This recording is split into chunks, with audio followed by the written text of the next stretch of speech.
Hey guys, welcome back to the channel. This is story about what if Naruto becomes blood manipulation master part 1. Before I start, please do support for more amazing content and comments for part 2. Do consider to subscribe my channel and share my video to your friends and check out the description as well. Let's start the video. Kohanagakure no Sado. One of the more beautiful hidden villages in the entire world during the day, but when the moon is high in the sky, that is where the true beauty of Konoha managed to shine. But it was on this night, where the veteran shinobi were walking out of the local pub, laughing in their drunken stupor, that an ecstatic orange flash passed by, a happy laugh following in its wake, leaving the drunken shinobi staggering with confusion. The orange flash that had passed them was known as Uzumaki Naruto, and he had done something that no one else could ever accomplish. He had stolen the forbidden scroll and knocked out the Hokage by using his Oiroke no Jutsu. With his grin growing by each second, Naruto continued his way deeper into the forest, happily avoiding all of the branches that could have hurt him had he been just a little bit taller, until he finally came across the old shed Mizuki had told him to meet him at. He tried to slide to a halt, but he managed to trip on a small pebble, and with a yell, he crashed face first onto the ground. He stayed on the ground for 2 whole minutes before his embarrassment subsided, before getting up onto his feet, walking over to the scroll and sitting himself down on the ground in front of it. Operation Scroll Grab has been completed, but now to open the scroll, Naruto told himself with a happy tone as he picked up the scroll and tried to open it, but found out a few moments later that opening it was a lot harder than it sounded.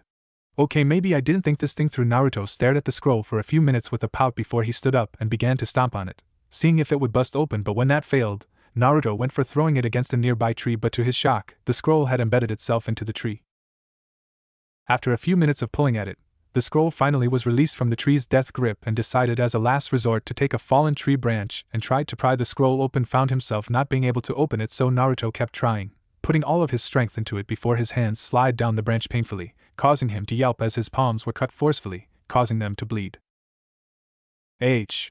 Naruto screamed out in anger, tossing the branch to the side as stalked away from the scroll, his hands in a clawing position as blood dripped off of them.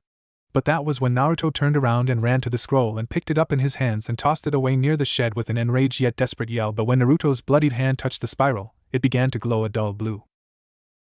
Naruto fell to his knees and banged his hands upon the ground as tears slowly formed on his face as he sobbed out, Why can't I ever catch a break? All I wanted was to become a shinobi, to become Hokage, and hopefully earn the right to be her friend again." He slammed his fist into the ground once more, then lowered his head forward. Maybe she was right, maybe I am a failure. What Naruto didn't notice, as he was lamenting to himself, was that the scroll had started to shine brightly until it slowly filled that area, and when Naruto caught the radiant blue out of the corner of his eye, Naruto turned himself around so he was sitting on his butt and let out an odd woe before covering his eyes when it became bright enough that it began to blind him. Iruka Umino was angry. No, scratch that. Iruka Umino was absolutely livid as he searched the entire city for his blonde-haired dead student. He was on his way home from the academy from working overtime, as he always did, until he, along with his friend Mizuki, was being summoned to the Hokage's tower, where he heard Naruto had stolen the forbidden scroll. He didn't know what in the hell possessed his admittedly favorite student to commit such a treasonous crime, but he also was confused at how Naruto managed to knock out the Hokage, who kept the scroll in his safe under his desk, and another thing that concerned him was how Naruto knew the code to the safe in the first place. "Don't worry, Iruka-kun," Mizuki said with a sugary sweet smile that dripped with cheerfulness. But had Iruka known why he had this smile and talked with so much cheerfulness, he would have become suspicious. But he merely smiled at his longtime companion and gave him his thanks before the two separated. But he didn't get far because a certain snake mistress that was shadowing him suddenly appeared and hugged the Chunin from behind. "Iruka-kun, be careful," the snake mistress told him, her strong voice never betraying her nervousness. Iruka merely smiled at this and turned around with the intent to kiss her, which she gladly took the opportunity to do so. But when the two pulled away, Iruka noticed that Enko was looking at something. When he asked what was wrong, she merely grinned and pointed behind him, saying, "I think that's caused by your boy." Iruka was confused by her statement, but when he turned around, he saw a bright light coming from the middle of the forest, which amazed him because it was so far away. With one last parting kiss, Iruka dashed his way to the forest at a high speed, inwardly thinking, "Please, Kami, don't let anyone else find him." Naruto. When the light finally died down, Naruto opened his eyes and noticed the scroll was wide open. Naruto smiled as he scrolled his eyes up and down the list of jutsu until his eyes spotted the perfect jutsu, which was followed by similar jutsus under it. Kage Bushin no Jutsu? That seems pretty interesting. Let's see if I can learn this. After half an hour of working on this jutsu, Naruto let a small smile appear on his face before exhaling softly. He had managed to learn the Kage Bushin jutsu. "I proved everyone wrong, I proved her wrong. I do have what it takes to be a shinobi, and soon I'll prove them wrong again when I become Hokage. Believe it! Naruto thought to himself as his eyes found another jutsu he could learn. Bunshin Bakuho and Bushin Bakuho, Ikuden, exploding clone technique, flash bomb. That honestly sounds pretty damn cool, Naruto said to himself before his ears perked up.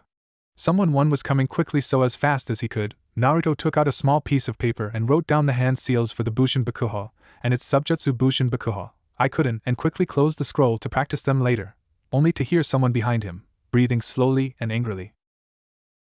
Naruto seemed to pale as he slowly turned around to face the angry Chunin known as Yumino Iruka, only to feel said Chunin's fist impacting the top of his head. Ouch! Damn it, Iruka-sensei! That hurt! Naruto told him as Iruka rubbed his knuckle with a frown on his face. Naruto, you're lucky that's all you're getting for stealing the forbidden scroll. Iruka yelled back before saying softly, you're lucky I got here before anyone else. Otherwise, you would have gotten so much worse. Naruto looked down at the ground, pondering his sensei's words. He always knew the villagers shunned him, but he never understood why exactly the reason they did this to him, but all he knew was that they did, and next to the Sandaime, Iruka was one of the few that helped and protected him. Even now, Iruka had searched for God knows how long to find him because Iruka cared for him, and no matter how much Iruka got on his nerves at times for busting up his pranks and making him clean up his messes, Naruto was glad someone cared for him. But then Naruto remembered the reason he had stolen the scroll in the first place. I have a reason for taking, not stealing but taking the scroll, you know, Naruto exclaimed while rapidly moving his arms up and down in a fast motion, his eyes clenched shut and a pout on his face, momentarily making Iruka chuckle before confusion appeared on his face. Oh really now? Iruka asked with a raise of his right brow. Yeah, Mizuki-sensei told me that I had to take it then learn a jutsu from it in order to become a true shinobi, otherwise I wouldn't have taken it in the first place. The good news though is that I managed to learn 1 or 2 moves from it. As Naruto told him this, Iruka's face morphed from anger to shock. He couldn't even deny that he was proud of the young blonde for learning a few jutsu from the forbidden scroll despite this situation, but then his shocked look had slowly changed into a look of suspicion. Now, if he were to take Naruto at his word, then that would mean that Mizuki had purposely fooled this young child into stealing one of the village's most sacred treasures, which was treasonous, which was punishable by death, which Mizuki knew unless. Naruto, are you sure Mizuki told you this? Naruto nodded to confirm this, which caused Iruka's being to be filled with dread. Iruka couldn't possibly fathom that Mizuki, the man he'd grown up with, the man he had shed blood, sweat and tears with during many a mission, the man he had consoled when his girlfriend was forced to leave the village, would betray Konoha and frame a small child under the guise of getting to become a shinobi? But when Iruka heard a familiar whistle in the air, he leapt forward and tackled the now standing Naruto to the ground, saving the boy from being beheaded by the large shuriken that sunk into the tree a few feet away from them. I should have known you'd be here, Iruka.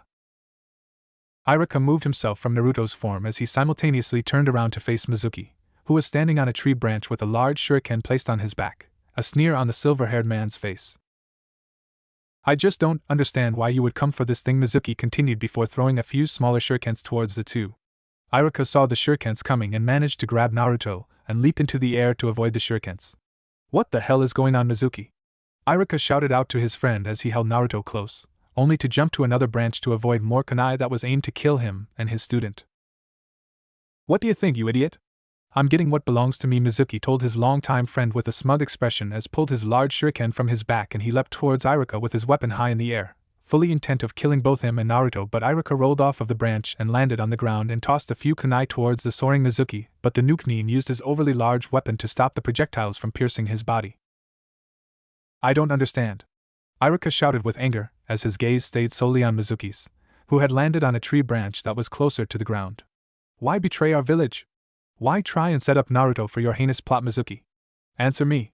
Mizuki let a frown form on his face at his former friend's stupid questions before jumping to a higher tree branch, tossing kunai at the two only to grow angrier as Iruka avoided them. But then he managed to land a hit to Iruka's leg, making the man land on the tree branch to hold his leg in pain, letting go of Naruto in the process. Iruka-sensei, are you okay? Naruto asked in a panic as he watched his sensei wince while tearing the lone kunai out of his wounded leg. I'm fine, Naruto, don't you fret about me, Iruka told him in a soothing voice as he stood up on the branch shakily, keeping himself steady against the tree. I have to admit, Mizuki started as he landed on the branch across from the two Konoha inhabitants with an impressed grin on his face. I'm significantly impressed that you're still trying, Iruka. Despite the wound and all, the impressed look Mizuki had on his face changed, letting a smirk grace his features before shouting, but let's see how far you can truly go. Iruka held the kunai that had pierced his leg and scowled before he and his opponent leapt towards each other and disappeared. Naruto didn't see the two Chunin, but he could hear metal clashing against each other, as well as various grunts and groans from both men, and felt his heart rate speed up. As the clash of steel got closer and closer until Iruka's form suddenly appeared before him along with Mizuki's form, both of their respective weapons were locked in a clash. "Iruka, I just don't get you," Mizuki said as he leaned close to Iruka's face with a sneer while Iruka matched the facial expression, keeping his weapon firmly locked against Mizuki's much larger one.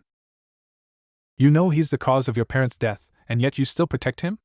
I'm sure Ruki-san and Kato-san are rolling around in their graves right now with a blazing look in his eyes." Iruka pushed Mizuki away from him with a boost of chakra. Then when he saw his former ally land on another branch, the Chunin launched himself towards Mizuki and landed a hard right to the man's face, and as Mizuki stumbled backwards, Iruka grabbed his head and slammed it hard into the tree, effectively sending Mizuki's entire body through the tree and sending him flying through the forest, until his back slammed into another tree.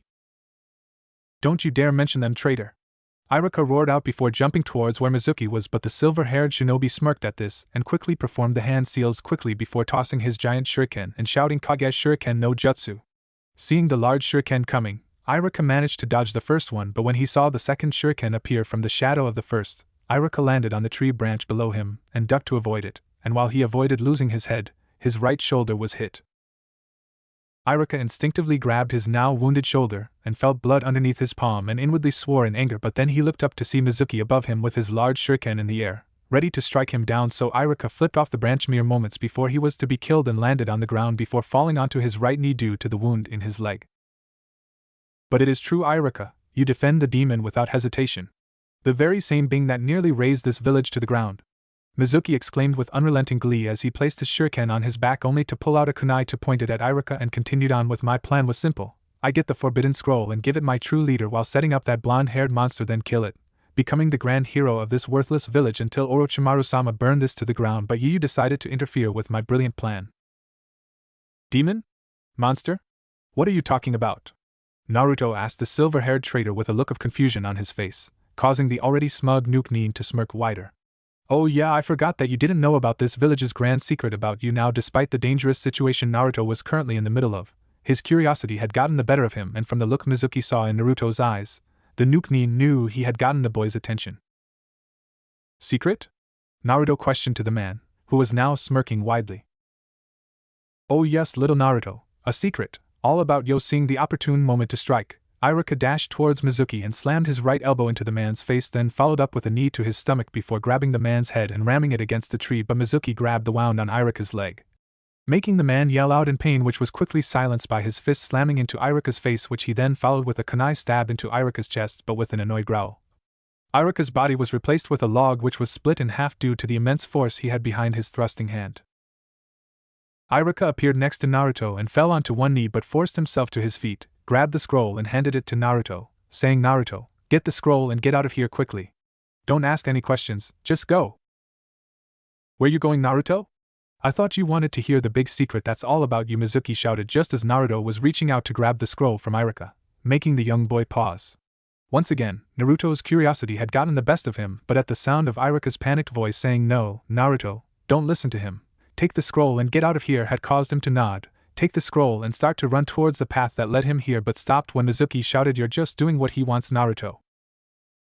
The boy paused mid-step, then slowly looked back to Mizuki, causing Iruka to growl in frustration at Mizuki. "Naruto, get out of here.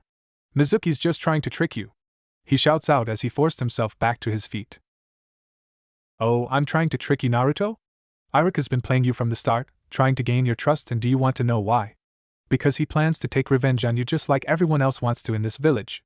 Naruto stared at Mizuki, then back at the slowly advancing Iruka. The feeling of dread was spreading around him, but the boy turned back to Mizuki to ask, "What are you talking about? Do you know why everyone hates you, including your beloved Iruka-sensei?" Mizuki asked the boy with a grin as he leaped away to avoid the oncoming rain of kunai from Mizuki. "Naruto, get out of here now!" Iruka yelled while Mizuki tossed his last large shuriken at Naruto.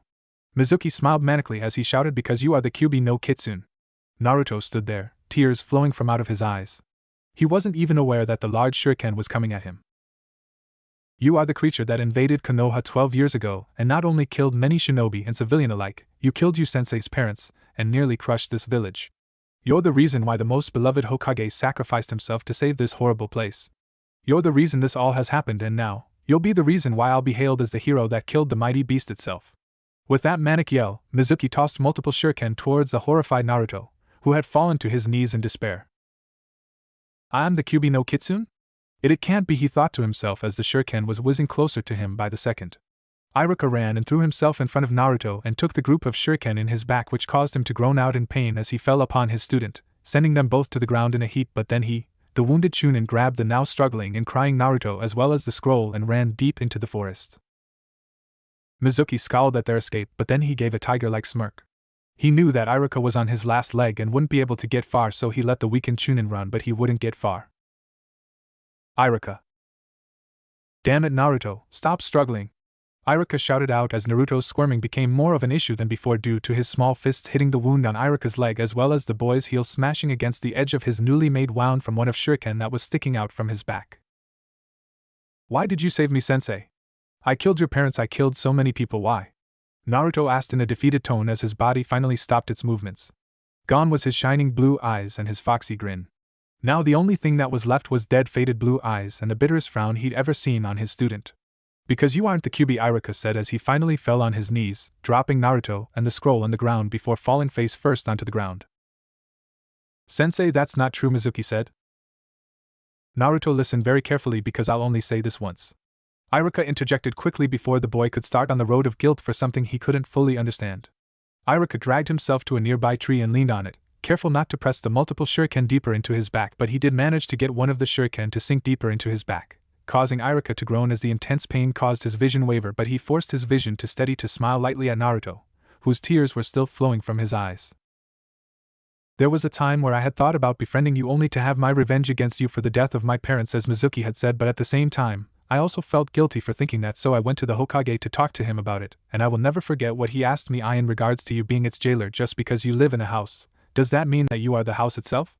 At first I didn't know what he meant, but he decided to give me a mission to spend time with you, and I accepted that mission at first to understand who you were, but as I watched you grow, as I sat through your laughter, your tears, your frowns, your smiles, I realized what he meant."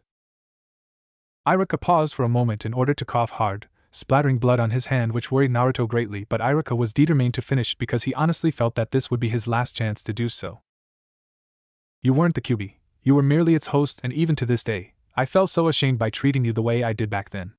I treated you as the monster that killed thousands instead of you. You're not the Kyuubi no Kitsune, you're Uzumaki Naruto, the most hyperactive, loud-mouthed, kind-hearted trickster that I've grown to know and love as a son, and humbly apologize to you for all that I have done and felt about you before that day. Please, will you forgive this fool for his past transgressions?" Naruto didn't know what to say to that.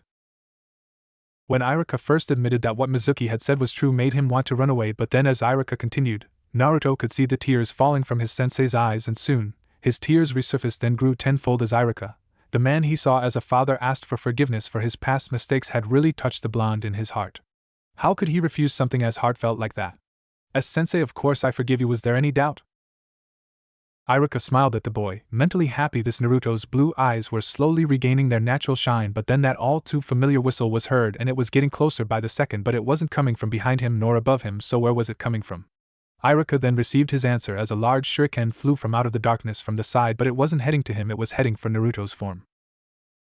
Summoning all the energy he could, Iruka leaned forward and tackled Naruto to the ground, but the shuriken found its mark, hitting the side of Iruka's neck, sinking into the Chunin deep enough where it would nearly decapitate him, but not enough to fully take his head off, but it had done its job. And at the moment, Naruto felt his entire life shatter like a broken glass. Yumino Iruka was no more. Cold. That's what Naruto was feeling right now as he gazed upon the now deceased figure of his sensei, not even aware that hot tears were falling down his face. Just earlier today, Iruka Yumino was smiling, eating, yelling, and running, but most of all, he was alive, but now he was gone. Just like that. In Naruto's head, the smiling face of Iruka's was slowly fading away until his sensei's corpse was in its place. That's when Naruto heard chuckling coming from behind him that soon grew into an uncontrollable laughter. Oh, Iruka, pathetic, even upon death. With a slow, heavy breath that seemed to echo with the rage Naruto was feeling, the boy kneeled down to grab Iruka's kunai pouch, then tied it on his right thigh before standing up and turning around to see the laughing Mizuki leaned against a tree, a kunai dangling from his right index finger. Now with him out of the way, Hand me the scroll and I promise you'll be seeing your sensei. So seeing red at the mention of his dead sensei, Naruto leapt at Mizuki to start his unrelenting assault, sending a flurry of sloppy punches and kicks while shouting, "I'm going to kill you, Mizuki." Only to have Mizuki dodge most if not all of them. "Ah, the little demon is trying to avenge his sensei, how cute," Mizuki shouted out as he kneed Naruto in his stomach, taking the breath out of the young child. Naruto fell to the ground in a small ball, struggling to gain his breath, but Mizuki grabbed him by his hair and rammed the boy's face into his knee before grabbing the boy's head and slammed it hard into the ground repeatedly with an insane laugh. Mizuki then lifted Naruto's head back up and smirked down at the now bloody face of the boy and asked, "What do you have to say now, demon?" before tossing him hard towards Irika's body. Naruto coughed heavily as he wrapped an arm around his stomach, his forehead touching the ground with pain etched on his face. Naruto knew that he was overmatched. He wasn't even a shinobi, and here he was trying to fight a chunin. But he knew that while he was unskilled, he had something up his sleeve.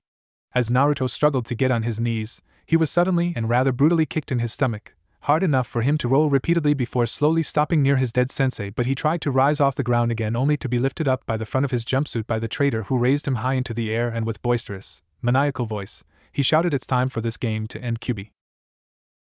In response to being called the Kyubi, Naruto licked up the blood that was flowing from his mouth and spat it in Mizuki's face, which surprised the silver-haired man before his face melted into a look of rage. "You filthy mongrel!" Mizuki barked out before his free fist shot out and slammed into Naruto's stomach repeatedly, not only causing blood to fly from Naruto's lips but making Mizuki grin savagely at the pain he was causing the demon. After landing a final punch to Naruto's face, Mizuki twisted his body around and tossed the preteen towards a tree, where Naruto bounced off of it and fell to the ground, right behind a large green bush. Knowing that the Naruto was pretty much done, Mizuki plucked the large shuriken from Irika's neck and slowly stalked his way to the bush, saying, "Come on out, Naruto-kun, it's time we end our game." But what he didn't expect was a large smoke to overcome the entire area.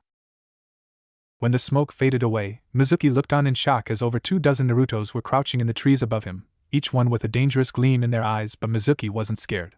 "Oh, look at this, the demon can make replicas. It's a pity, however, that while you have these are fake." "That's where you're wrong, Mizuki team," Naruto howled out as he crawled out of the bush weakly before 2 clones helped him onto his feet. "These aren't regular bushins. These are Kage bushins." Mizuki let surprise crack through his insane visage, but as quickly as it appeared, it disappeared back into the insane expression as he said, "Kage bushins, so these are true clones, big deal, demon. You may have the numbers behind you, but I have the experience, the training, the power. You are nothing compared to me." When he shouted at them, all of clones as well as the original narrowed their cold, empty eyes at him and slowly stood up in the trees they were standing on, while the original Naruto leaned against his 2 clones, where he then, with the coldest voice he could, merely told his clones to kill him. Mizuki grinned at this and spun his shuriken. Then as the clones leapt towards him, Mizuki began to spin around at a fast pace, spinning the shuriken over his head to destroy 5 clones. Then he placed the spinning shuriken down to his chest to split the next 7 clones in half, dispelling them. He then flipped into the air to avoid 2 clones with kunai in their hands and landed on their faces, then flipped off of them to decapitate them both. Then with a twist of his body, he kicked 2 more clones in the chest, then spun the shuriken to cut the downed clones in half, where then laughed darkly, facing the 8 remaining clones as well as the original. Well, look at this. Not a scratch on me. Now come and let finish you off."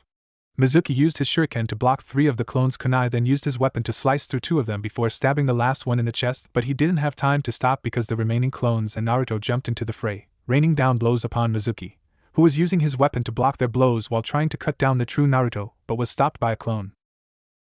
"Damn it!"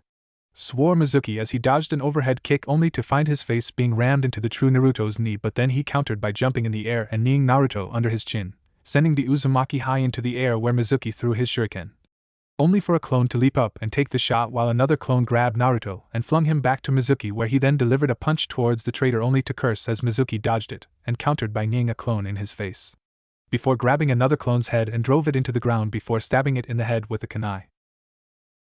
Mizuki snarled as he faced down the last 5 clones and Naruto as he pulled 2 kunai from his pouch and gripped them tightly. Then with a grin, he dashed forward while Naruto and his clones followed, and when they met in the middle, the real Naruto leapt over Mizuki and kicked the back of his head, while 2 clones slid on the ground and grabbed Mizuki's ankles, then pulled back, making him fall forward where his face met with the ground. But then 2 clones grabbed his arms and held them down, while the last clone and Naruto jumped in the air and slammed their knees into his back hard, making him yell in pain, only for the clone and Naruto to begin to stomp down on the man's back. After the first few stomps, Mizuki could feel his ribs breaking, but he managed to Shake off the clones holding his feet, then with a loud roar, he broke his arms free. Grabbed the feet stomping down on his chest and tossing them off of him before grabbing 2 kunai he had dropped and effortlessly killed the 2 clones by his arms. Then he threw the projectiles between the eyes of the 2 clones before flipping onto his feet and turning around while simultaneously pulling out another kunai to stab right between the eyes of the last clone. But thanks to the smoke of the now dispelled clone, Mizuki was temporarily blinded, where Naruto gained the advantage by jumping on Mizuki's chest, where he then began to relentlessly punch the traitor's face with hot tears pouring down his face until he could feel Mizuki's blood on his hands. But all he only saw Irika's dead body, and the person who was now pleading for his life after every punch was the man that had killed him, causing him to continue the onslaught with renewed fury until Mizuki's breathing completely stopped. Panting heavily, Naruto gazed down at Mizuki's completely bloodied face and felt his gaze lingering on it, staring at the blood that flowed down the silver-haired man's face, and closed his eyes as he looked up into the air, breathing in the smell of blood. But he then opened his eyes and lifted his right hand over his face, and seeing Mizuki's blood drip from off his right hand and onto his whisker marks on his face in an hypnotized glance. Blood, how wonderful, isn't it, Naruto-kun? A cold, dark, surprisingly female voice was heard asking in a whisper inside of Naruto's head, who was completely unaware that when the voice spoke, his blue eyes had flashed into a deep crimson. Naruto was so mesmerized by the blood on his hands that he didn't realize 2 things. 1. He didn't notice the voice that rang through his head, and 2. That one of Mizuki's eyes had opened and that the man had kept the kunai in his hand instead of dropping it when he had fallen on the ground. With a grip of the kunai, Mizuki shouted, "Die, demon!" while thrusting the kunai into the mesmerized boy's chest hard, nearly piercing Naruto's heart. Naruto gasped out in surprise and pain as he numbly looked down and noticed the kunai in his chest, where Mizuki took the chance to twist the kunai in his chest, which made him yell out in pain until Mizuki swiftly pulled the knife out and sent it straight into Naruto's throat. Naruto suddenly fell to the ground, his now blue eyes slowly changing into a deep, soulless black. Mizuki grinned as he pulled both of the kunai out of the dying boy and rolled the dying boy off of him. He then stood up and watched Naruto's eyes continue to fade and decided to kick the dying boy in the face in retribution for messing up his beautiful face. After a few more kicks, Mizuki walked towards the scroll and closed it up before tying a rope around it and slinging it around his shoulder. He looked back at the boy on the ground and sneered before he began to walking away. Victoriously. Naruto-kun. Naruto squirmed when he heard the voice while closing his eyes tightly, feeling the gentle warmth around his entire being, as if he was being embraced. But instead of being afraid of this odd sensation, he felt at peace, he felt protected, and most of all, he felt love from this gentle here. "Wake up, Naruto-kun!" Then he blinked and opened his eyes to find himself staring up at a blue sky with white petals floating over his eyes. He then leaned up off the ground and let out a gentle whoa while smiling gently. He wasn't in the deep dark forest of Konoha anymore. Instead, he found himself sitting in an open field with a beautiful blue sky with white clouds that had white petals soaring all around him, and a soft breeze of air suddenly flowed around his body. And as he stood up to dust off his pants, that was when he noticed what he was wearing. Instead of his orange jumpsuit, he was wearing a white shirt as well as white pants and white fingerless gloves that had a gold spiral etched into it. "How am I wearing this?" Naruto asked himself in confusion. "Because I choose it out for you, Naruto-kun." Naruto froze when the warm and loving voice was heard behind him, and once he turned around to face the person, he came to see a beautiful middle-aged woman with warm blue eyes, long red hair, and a long flowing white gown with a gold trim around the edges of her sleeves and dress that also had a golden spiral on the dress. Naruto tried to speak but found the angel touching his lips as if to quiet him. "You've grown so much, Naruto-kun," she said softly, tears falling from her eyes as she stared at him. Naruto looked at the angel strangely but still couldn't speak. "I'm sorry we had to meet like this, Naruto-kun, but I guess this was bound to happen sooner or later." She spoke to him, while she touched his throat, and suddenly found himself able to speak. "Who in the hell are you, lady, and why couldn't I speak, and why are you calling me Naruto-kun?" Naruto asked/yelled at her. Only one person could call him Naruto-kun, and sadly, he knew he would never hear that come from her mouth ever again. That's when he noticed the woman laughing gently, which he had to admit was a very wonderful sound. "What's so funny?" Naruto asked/yelled as she touched his head, calming him down. "It's just funny, you remind me so much of me and yet, so much of your father at the same time," she said gently as Naruto's mind started to work. He reminds her so much of herself and his father? Did that mean she was his? No. That was impossible. This woman couldn't be his mother. His mother had died during the Kyuubi rampage, the Hokage told him, but at the same time something in his heart had told him that he was staring at his birth mother, and that filled him with tears. "Are you my Oka-san?" Naruto asked her slowly, his voice holding so much confusion and sadness, but hope was in it as well. Without any sudden warning, the The woman softly wrapped her arms around the boy with a loving but sad smile on her face as she responded with, I'm Uzumaki Kushina, one of the top shinobi of Konohagakure no Sato, and Naruto, Uzumaki Naruto, you are my son. Naruto gently pulled away from her body and slowly touched her cheeks with shaking hands, and once he felt her warm skin beneath them, he felt the tears welled up in his eyes before feeling them fall onto his cheeks. He didn't know how or why, but his mother was right in front of him, and for that one moment, Irika's death had left his mind as he embraced and cried to his mother's chest while shouting, Oka-san. I'm here, my little Naruto-kun, I'm right here, she consoled him while swaying him side to side, holding his form gently until his tears stopped. How are you here? Aji-san told me that you died during the Kyuubi attack, Naruto asked after he managed to stop his tears, releasing his hold on her, but then he watched as she stepped back to capture his face in between her hands, and with a serious but sad tone in her face, she told him, I did, little Naruto-kun, which shocked him completely, but then these next few words shocked him even more. And if things don't go well here, you will too. See, can you run that by me again? That was the first thing that came from the shell-shocked boy's mouth, as he stared at his mother with wide eyes. Now, out of everything he was expecting to hear, hearing that not only that she was dead but he was dying as well was certainly not one of them. You are in the middle of life and death, Naruto-kun, and if you don't pass this test you will die, she answered him with a serious tone, but Naruto merely crossed his arms. Okay, so Kushina let out a wonderful whisper of a laugh while covering her mouth with her right palm for a moment only to move it away. When any good being passes on, their souls are brought here to Tamashii no Era, Soul Field. Normally when it comes to your case, you would be transferred to an area like this. When she stretched out her right arm, she lifted up her index finger and remained silent. For a moment, Naruto looked to the horizon, seeing as she was pointing towards it, but without warning, the area in front of her body where she was pointing began to ripple as if tossing a stone into the river. Shock just wasn't a good enough emotion for Naruto anymore, as the area in front of his mother then decided to change with every ripple until he was staring at a plane similar to the one he was standing with the exception of the clear blue sky. It was a pitch black, and instead of green grass that was beneath his feet, the ground was rippling lightly, which made him realize that it was water, even though the water's reflection showed the multicolored stars that were glowing faintly in the sky. Whoa!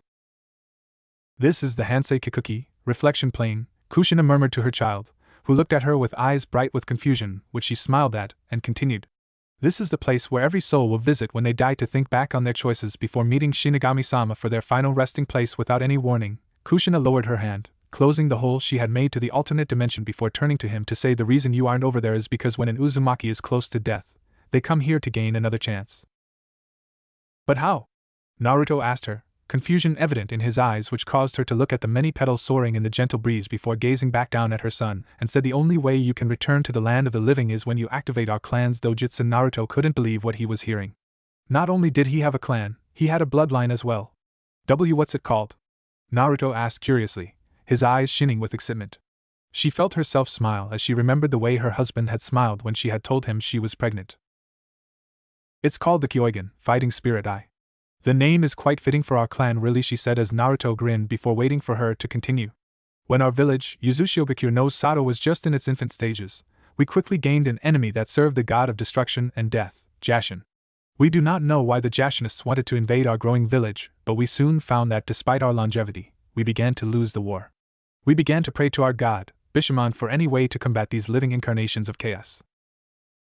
She then let her eyes drift close for a moment, and when they opened, her pupil had become onyx and inside of them held the shape of a shuriken, but the points were elongated and was also sharp and aggressive looking, and where the hole of the shuriken would normally be, there was an electric blue spiral instead. Naruto's eyes had become even wider than before at the look of his clan's dojutsu. And what we had gotten in return was the Kyogen.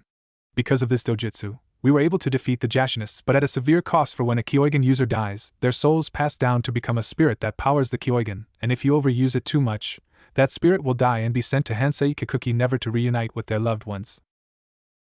You mean those stars? Kushina spared her son a sad smile and nodded, which caused Naruto to bow his head, but when his mother began to speak again, Naruto raised his head to pay attention. But that is not all. When a user of the Kyogen passes on, their soul is added to Bishamon's collection, which he will use to shape a new spirit as well as the element the past user used in their life to become a new spirit for a new Kyogen user. What happens to the old spirits when the past user dies? Kushina didn't need to say anything, but the sad look in her eyes made Naruto look down once more. They go to that lonely place, don't they? At Kushina's nod, Naruto punched his fist into his palm and shouted, there must be a way to free these spirits from this unfair fate. There is a way, but you must fight and beat them in a battle to the death. What's the catch to that? Naruto asked, knowing it couldn't be that easy, and he was proven right when Kushina looked towards the sky and replied, when you fight a Kyogen spirit, they are forced to fight at their full strength. If you win, they become truly free of their tragic fate, but if you were to lose, then not only do their souls go to that place, but yours does as well. Wanting to quickly change the subject, Kushina sat down, causing Naruto to immediately follow her motion. Now pay attention, Naruto-kun. Do you see the color of my Kyogen? Naruto nodded. Well, this mode is called Sonic Mode. It represents speed and agility, and its element is lighting. The blue shuriken in the middle of her eyes changed from blue to red, and the spiral color changed to crimson. This is Berserker Mode. It represents strength and power, and its elements is fire, earth and magma, a mix of the two. She then closed her eyes and then opened them. Her entire eyes were completely black, and the pupil was silver with shuriken now black and the spiral white, and this is Reaper Mode. It represents stealth. Its elements are air and darkness. Her eyes then changed back to normal right in front of her son, who was stunned but happy. Wow, that was awesome. So, how can I achieve in getting this dojutsu? Naruto asked after coming down from the awe of seeing his mother showing him her Kyogen, but then he frowned heavily when he saw how serious she looked. If you do this, then you will have no choice but to do it, no matter what it is. Do you understand that? She asked before she noticed the determined look in his eyes. Yes, he said before steeling himself for anything, because unlike being in the academy, he had a very strong feeling that there wouldn't be another shot if he failed. Plus, he had a strong feeling what it would be if he failed, and it involved that dark voice. Alright, Okasan, what must I do? Naruto asked as Kushina closed her eyes, and when she opened it, her Kyogen was in Sonic Mode. In order to obtain the Kyogen, you must defeat me. Naruto looked at his mother in shock. After 14 long years without his mother, he had just found her, but now he has to fight her in order to live. Naruto knew that either way, he loses. Before Naruto could think about his plan of attack, he had to dodge a quick blow from his mother, only to walk right into a kick to the ribs. Naruto stumbled to the left, and managed to lift up his right arm to block her oncoming kick, and he quickly countered with his fist, only to hit air. You're not taking this seriously enough, Naruto, he heard her voice say before she reappeared, sending a hard kick to his face, sending him sprawling to the ground. She's right, but I can't take this seriously. How can I fight my own mother? I just got to meet her. Naruto screamed inside his head while his mother disappeared again. Naruto looked around the white area only to narrowly dodge her fist aiming at her face. Naruto quickly got back on his feet, slipped into a sloppy defensive stance, and stared at his mother, his eyes clearly showing how he doesn't want to fight her. Okasan, I can't fight you, he said softly as he stepped out of his defensive stance and sighed. She closed her eyes as tears fell from them before she spoke. Naruto-kun, I don't want to fight you either, but I want you to live your life, alive. Not be in that dark area until the end of time. Naruto nodded before frowning deeply. He knew he couldn't fight her the way he had fought that bastard Mizuki. That's right. Mizuki is still alive. What am I doing? Iruka-sensei has always been there for me when I needed him. I can't give up now, but still, she is my mother, Naruto thought to himself before he looked at her again only to realize she was gone, and then the place he was in started to shimmer, and there he found himself standing in the middle of the forest. He looked around as a shocked look was etched upon his face. I know I didn't dream that, but how did I get back here? He asked himself before noticing two things. 1. Iruka's body was gone, and 2. A large shuriken was heading his way. Naruto ducked the large shuriken, then looked at the person who threw it, and rage filled his soul as he saw Mizuki standing there with his large shuriken in his hands. Mizuki suddenly threw the shuriken only to watch Naruto move to the side and charge at him. Mizuki gave a smile, Naruto a smile before running towards him, but before they met head-on, Mizuki suddenly vanished, leaving Naruto punching the air and confused. Mizuki suddenly appeared and punched Naruto, tried to punch Naruto in his stomach, but Naruto caught his fist and smirked before delivering a hard punch to Mizuki's face, sending Mizuki to the ground, but Naruto wasn't finished. He then made 3 Kagebushins and whispered in their ears before all 4 of them gave an evil smirk. 2 clones jumped in the air and delivered 2 rib-busting kicks to Mizuki's chest and held his arms down. The 3rd clone threw the real Naruto into the air before he ran over and jumped slightly into the air before elbowing Mizuki in the chest, then he moved away and held his legs down. Naruto gave a smirk before making a few seals and saying, please let this work. Bushin Bakuhol. Suddenly, the 3 clones glowed until a huge explosion erupted, sending Naruto backwards into the air and crashing hard into the ground. Naruto sat himself up, and when the smoke cleared, Naruto smiled. There was no sign of Mizuki team, only a huge crater. But what Naruto didn't know, Mizuki was slowly rising from a shadow from a tree behind him. Naruto was suddenly kicked hard in the back, sending him hovering over the crater and into a tree, and then he found himself falling into the crater and landing hard inside the crater. After a few minutes, Naruto jumped out of the crater with more than 50 of his clones and charged at Mizuki, but before they could reach him, a black shadow enveloped the ground and all of the clones fell through it. Naruto's temper was rising as Mizuki motioned for him to get over here, but Naruto could not. Naruto then flipped him the bird while thinking the bastard couldn't do all of this before, so how can he now? Naruto didn't even notice that Mizuki's eyes were pitch black on the exception of his silver pupils and the purple Fuma shuriken in the middle. Without warning, Mizuki ran over the huge gaping shadow on the ground and elbowed Naruto in his face, making Naruto stumble, but then he grabbed Naruto's head and began to punch Naruto in his face and in his stomach. Naruto was completely overwhelmed as he took blow after blow on his body until Mizuki grabbed Naruto by his head and slammed it into the ground, making a small crater. Mizuki let go of his head softly, a sad look in his eyes as he reached for his head again, but before he could grab it, Naruto poofed into thin air. Mizuki stared in shock before feeling two fists place themselves into his stomach. Mizuki stumbled back as two hands rose from the ground and rooted him down to the ground. Mizuki then felt two kunai digging themselves into his shoulders and another two in his stomach. Mizuki then smirked before his skin turned pitch black and fell to the ground as if it was liquid. Naruto growled as he rose from the ground and stood up with the help of his clones. Damn it! He seems to know everything we do before we do it. Naruto thought/yelled as he looked around until his mind shifted. He noticed every time Mizuki was trapped or during battle, he was always near a shadow. That's it! After summoning 10 clones, since the Bushin Bakuho weakened him, he hinged them into the trees. Now, we play the waiting game, Naruto thought as he crossed his arms and waited. He didn't have to wait long. Mizuki jumped out of the shadows and into the air, only to be stopped by a tree branch. Naruto jumped in the air and delivered a vicious kick to Mizuki's side, but Mizuki blocked it only to get hit in the face by Naruto's knee. Mizuki winced as he felt the knee impact on his face, but despite being upside down, he was able to push Naruto away from him before reaching his hand out towards the sky, and suddenly, a shadow sprouted from the ground and engulfed Mizuki's hand and sharpened like a blade. Mizuki then used the shadow to cut the branch that held him, only to be surprised when the entire tree poofed out of existence. Naruto could believe what he had saw. He had watched Mizuki use a shadow to destroy his hinged Kagebushin. Mizuki landed on the ground gently and smiled at his now scowling opponent, but soon he frowned. Mizuki then charged at the Uzumaki, but before he reached him, another tree swung its large branch, only to be dispelled by Mizuki's shadow blade. Naruto scowled as he saw Mizuki come closer with his shadow blade, poised and ready to strike him, so Naruto blocked only to see Mizuki vanishing into thin air. Naruto felt the hairs on his neck stand up, but before he could do anything, he suddenly felt pain on his back. Naruto turned his head only to see a long bloody gash on his back.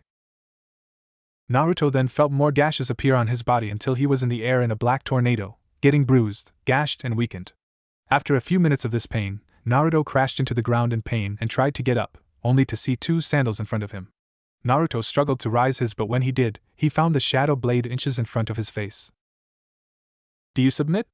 a voice asked him, while the blade stayed still in front of Naruto's face. Naruto, for once in his life, wanted to give up, but then his mind drifted back onto his now dead sensei, Iruka. "I can't give up. Iruka-sensei didn't give up to save me, and now he's dead. If he had given up, I would have died. Besides, if I was to fall here, his death would have been for nothing, and I can't allow that," Naruto thought before he glared up defiantly at his enemy. "No, I will never give up even if my body turns to dust," Naruto said. "So be it," the voice said before Naruto closed his eyes and awaited his demise. Naruto suddenly felt his strength come back to him, and all of his wounds were being healed. After 5 minutes, Naruto was completely healed. Naruto stood up and looked at Mizuki with a confused look on his face. "Why did you heal me?" Mizuki then smiled before his image shimmered into an image Naruto knew well already. "Oka-san? You were Mizuki?" She smiled as Naruto began to completely freak out over this development, only to stop and look at her. "Why did you change into the bastard?" She grinned before she turned around and looked at the sky. "Since you wouldn't fight me like how I am now, I changed into the person you despise." "Real simple, really," she answered as Naruto nodded. Then he asked, "How did you know I hated Mizuki?" She grinned and then pointed to her eyes. "The Kyogen wisdom mode can read people's mind to some extent," she answered again before he asked, "Hold on. Wisdom mode? I thought Sonic, Berserker and Reaper were the only ones. There are more than those." She nodded her head and explained, "Yes, those 3 are the only ones, but there is only one mode that only you can have. Since I was always good at reading people's movements and emotions, the Kyogen made wisdom mode just for me. No other Uzumaki clan member can have it. Only I can," she said with a smile before she noticed him frowning. "Well, I guess I'll never know," he said with a deep frown on his face. Before she could ask, he continued, "I couldn't defeat you in this form, and I couldn't defeat you as Mizuki. I failed the challenge, and now I'm going to go to that place." He looked down only to hear her laugh hard. Naruto scowled. What was so funny about his soul being stuck in such a depressing place? I was kidding around, Naruto-kun, she said after her laughter died down. You were kidding? Then what was the point of all of this? He yelled at her, as she giggled at his red face. Her face then took a serious turn before she said, this entire thing was to see if you would give up. You showed me that you would never give up. Even when you fought someone that is way stronger than you were, you still never gave up, and that was the real test which you passed. Naruto stared at her for a second before a wide grin involved his face. I passed. I get to live after all. Naruto yelled as he hugged his mother with fury as she laughed and hugged him back. After a few minutes, Naruto let go of his mom and asked, so what happens now? She smiled and placed her hands over his eyes and whispered, this will hurt, Naruto-kun, so brace yourself. Naruto nodded before he felt an intense pain in his eyes. She removed her hands from over his eyes and stared at him sadly as he rolled around on the ground, screaming in pure pain while holding his eyes. This lasted for 2 hours until Naruto was unconscious on the ground. She sat down and put his head in her lap before humming a gently tune, petting his head until the time he awoken. After Naruto awakened 1 hour later, he was staring at her and noticed that the area around her was completely blurry, but she wasn't. She gave him a smile before she said, looks like you've awakened Kyogen, Sonic mode. I'm surprised, really. I thought you would have Berserker mode. Naruto stared at her, confused, until she held up a mirror which appeared out of nowhere and noticed that his eyes looked like his Kasan's eyes when her Kyogen was in Sonic mode. So, I got Sonic mode randomly? Naruto asked before she shook her head. No. It's not that. Kyogen chooses which trait you're greater with. Since you're faster than most people, the Kyogen you activated was Sonic mode. She explained as best as she could. Naruto nodded, then looked around as the area started to shine brighter. What's happening? Naruto asked as he looked around only to see his mother frowning. He suddenly understood. It was time for him to return to the real world. Naruto suddenly ran and hugged his mother as hard as he could as the place grew brighter. She hugged him back with as much force as she could as she whispered, we'll be together again one day. Naruto nodded as tears fell from his eyes before he had to watch her slowly walk back away from him, her form glowing brightly until it became an orb. Then the orb morphed into a flower petal, and before he could do anything, all of the flower petals swarmed around him wildly, all of them glowing brightly, and before he knew it, his eyes snapped open to the sight of the forest. But as he lay there, staring at the bright moon, he could hear her say, no matter what happens from here on out, I'll always be by your side, my Naruto-kun. Naruto slowly rose to his feet with a huge headache and tears falling from his eyes. He had done it. He was alive and he had the Kyogen, but he wasn't sure that he had activated it. Was it all just a dream? He thought to himself with a dismayed look on his face. Was it truly all a dream?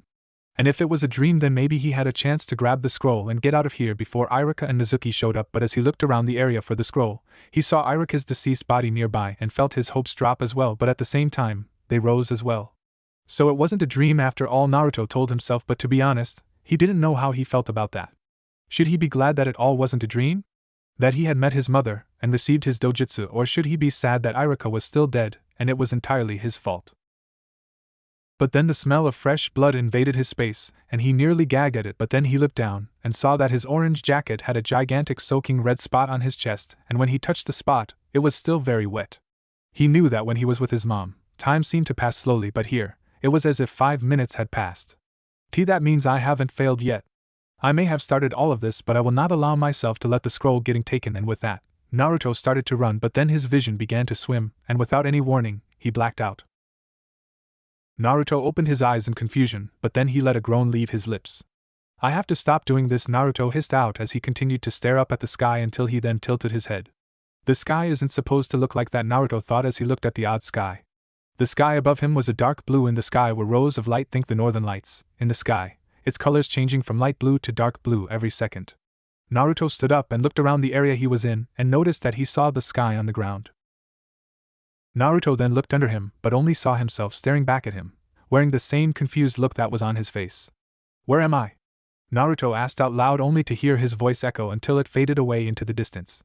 Naruto couldn't understand what he was doing there, but he needed to get out.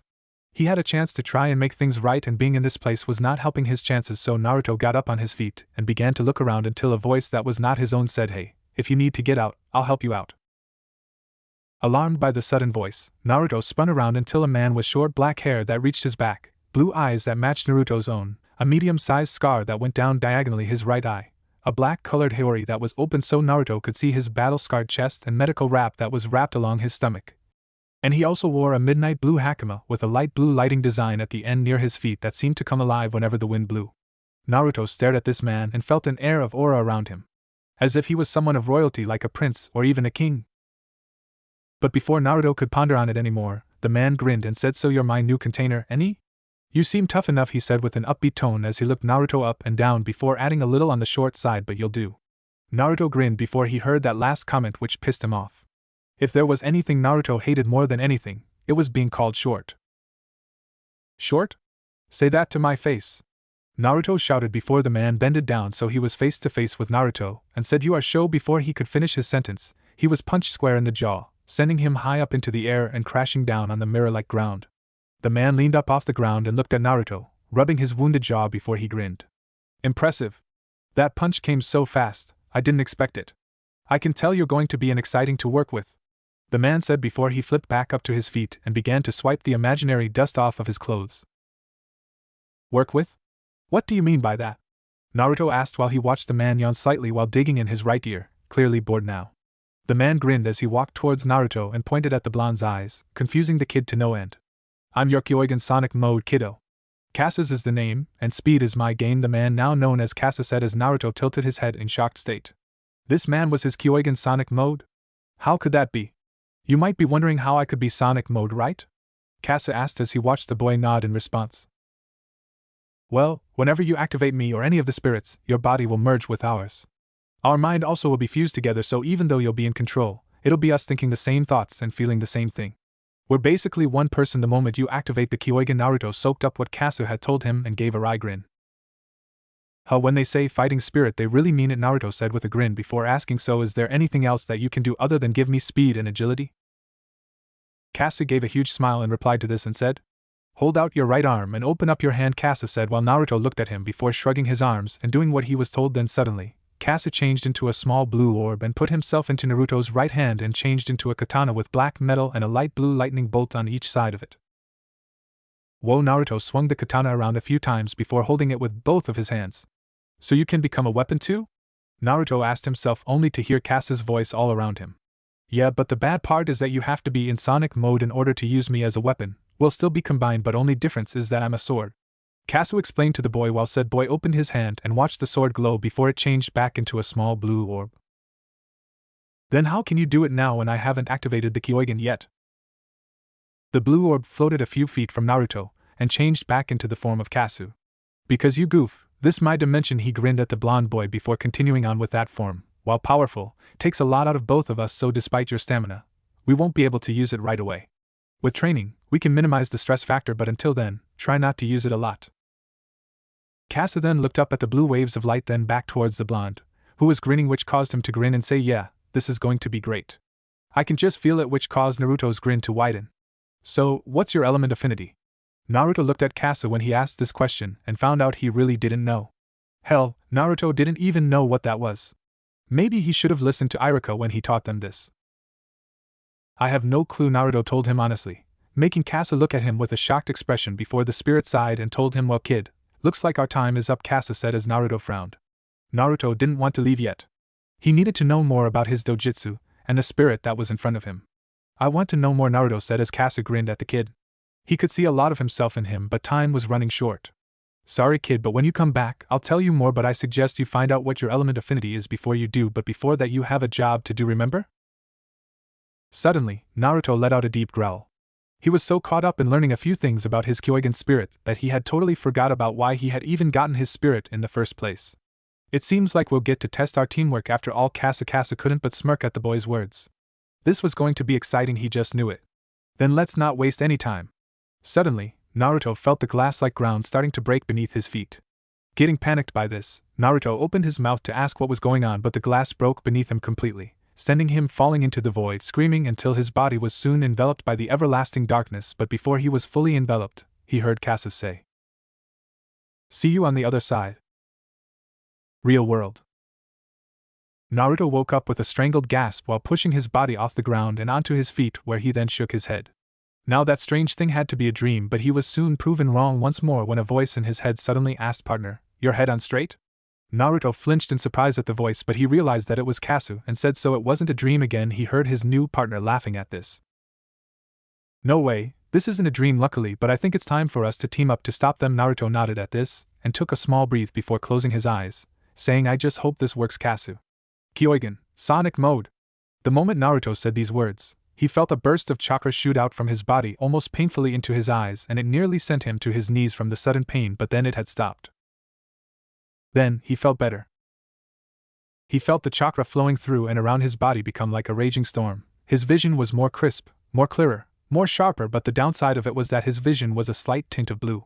Whoa, the dual voice of Naruto and Kasu murmured before his hand flew over his mouth. Was that his voice? This is pretty strange, he stated after uncovering his mouth with a slow blink of his eyes, but then he smirked. But it's fucking cool as well, he exclaimed before narrowing his eyes. He knew that he would need to catch up with Mizuki quickly or else he would miss his only chance to stop him, so after sparing a look towards his departed sensei, he told the body, don't worry sensei, I'll stop Mizuki's plot, before speeding off into the forest at high speed, needing to catch up with the traitor. Outside the forest, Mizuki smiled arrogantly as he strolled out of the opening in the forest. He had the scroll and killed 2 people he despised more than anything in his life. Now all he needed to do was to get the scroll to Orochimaru, then he would be promoted as a jonin of Otogekyo no Sato, but he would also steal a few jutsu from himself. Even if he was captured by Kohona's ANBU, he would be paraded as a hero throughout the village for killing the Kyuubi. He would then explain how he caught the demon child killing his sensei in a fit of anger for not promoting him to genin. Yes, that would be a perfect explanation. Mizuki grinned when he saw the hooded figure waiting for him and for the scroll. Everything he had done, everything he planned to do was coming to him, step by step. I see you made it, the hooded figure said as Mizuki slowly grabbed the scroll and held it out as he walked closer to the hooded figure. We had a deal, remember? Mizuki replied when he got close to the hooded figure, who was staring at the scroll. You were successful. Orochimaru-sensei will be pleased with this. It took a lot of work, but I managed to get it in the end. The figure looked at the ton of blood on Mizuki's chunin vest and merely chuckled but didn't say anything else. Instead, he turned his head and uttered a few words before a purple portal appeared behind him, red bolts of lightning streaking across it. Then let us part from his village before it's we're caught. Mizuki smirked and tossed the scroll up and down in his hand arrogantly with a laugh while saying, how can they catch us when we're 1 foot away from leaving? Face it, we're home free. Moments before the scroll fell back into his hand, an orange and yellow blur grabbed the scroll, which surprised the 2 men, but then a voice behind them called out, sorry team, this scroll belongs to Konohagakure no Sato. Mizuki and the hooded man turned their heads in unison and they both saw, to Mizuki's horror, an angry Naruto holding the scroll while his Kyogen was activated. No. That can't be, I killed you. I killed you. Mizuki shouted out in pure anger but in surprise as well. He had killed the demon, he was sure of it, but if he did kill him, then why was he holding the scroll? The hooded man looked at the boy and let a faint grin form on his face. Those eyes, the figure thought before he turned his head towards Mizuki. Go through the portal quickly. I will follow shortly with the scroll. Mizuki nodded and leapt into the portal and swiftly disappeared, much to Naruto's anger. You bastard. Why did you do that? Naruto asked/shouted as the figure looked up at the blonde-haired boy.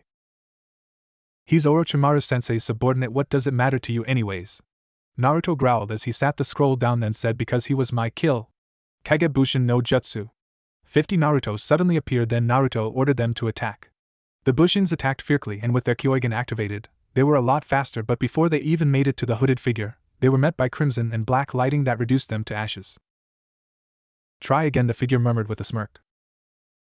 Naruto scowled before he jumped down at the man and aimed a knee right at the figure's head, only for his scowl to deepen when he missed. Naruto landed on the ground and began to slop-ply attack his opponent, who dodged his moves flawlessly, which frustrated Naruto to no end. Even with the speed of his Kyogen, the figure was swiftly dodging everything he threw at him. The hooded figure ducked Naruto's right hook and nearly ran into Naruto's left hand, but dodged at the last second before spinning around to Naruto's back as if he was dancing and side-kicked Naruto in his back, sending the boy flying stomach first into a tree branch.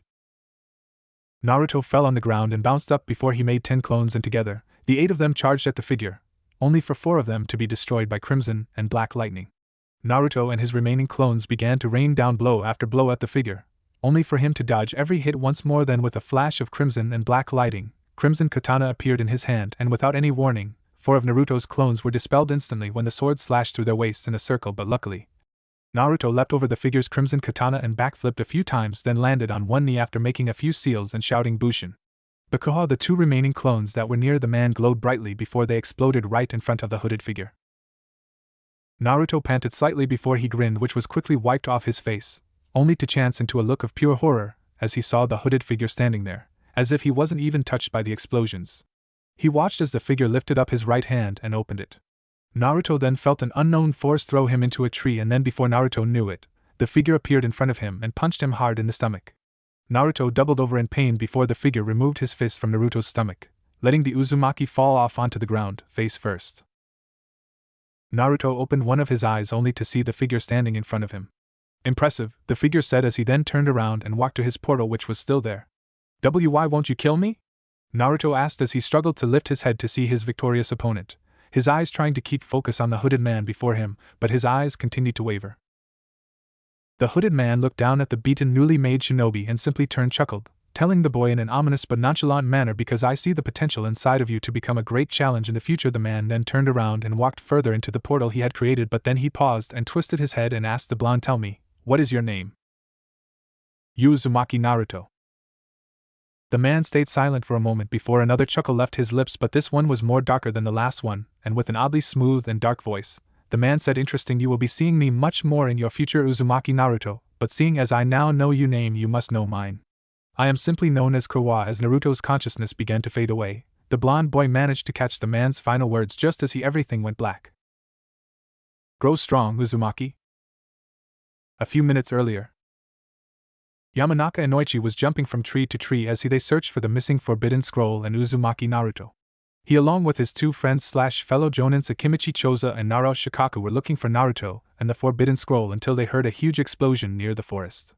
Thinking the same thing as his shadow user friend, the three of them rushed into the forest until they came by Irika's body. Irika Choza murmured softly while kneeling down next to the body of the fallen shinobi. He plucked the large shuriken from Irika's neck, then moved his hand to the Chunin's face and closed his eyes before saying, "Choji once told me that Irika adores the boy, and from what he also told me, Naruto feels the same way about Irika. Naruto may have stolen the scroll, but he couldn't have done this. He couldn't have killed Irika, not like this." "This makes no sense," Inoichi told them, crossing his arms while his face scrunched up in thought until Shikaku suddenly asked Choza, "How much does that shuriken weigh?" Choza stared at his friend but shrugged and lifting it up and down before saying, "A good 30 pounds. It was too much for any child bearer of the Kyuubi, or not. Inoichi, can just anyone get a weapon like that?" Inoichi shook his head no, but he was still a little confused at why his friend was asking these questions. "No, only Chunin and over can buy shinobi weapons like this shuriken, and with one of this size and weight, Naruto would need to be very strong to hold it, let alone throw it. Do any of you think a mere kid can steal a large shuriken like that without tripping any of the alarms?" Both Inoichi and Choza shook their heads at this question, but then both of them started to put the pieces together. Shikaku stood up and looked to the sky and told them, "You know, Shikamaru told me that Naruto was the only student to fail the genin exams today, and now he's involved with stealing the scroll, and Irika's dead with a 30-pound shuriken that Chunin and up can carry. You both know what I am implying, right? There's something more sinister is at work here," Choza told them with a cold look on his face. If there was anything he hated more than anything was a traitor to their village. "We must find Naruto quickly if that's the case. If someone was willing to kill Irika, they will have no problems killing the prison of the Kyuubi," Inoichi told his comrades with a nod, agreeing with the implication. The three shared a silent prayer until Shikaku suggested that he and Choza should bring Irika's body to the morgue. Inoichi agreed, and he watched the two take the Chunin's body and disappear through the forest. Inoichi sighed before he continued on his way until another explosion shook the area.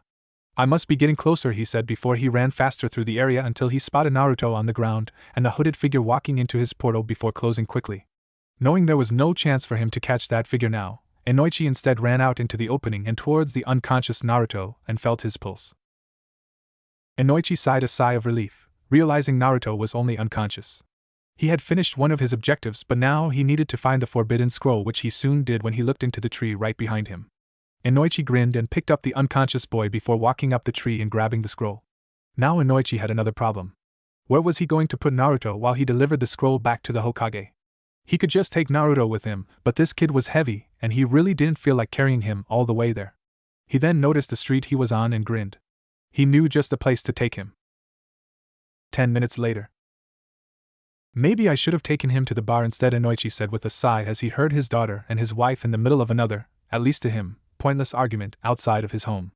With another sigh, Inoichi braced himself for the barrage of questions he knew he was going to get before knocking on his purple door. He then heard his wife tell Ino to open the door.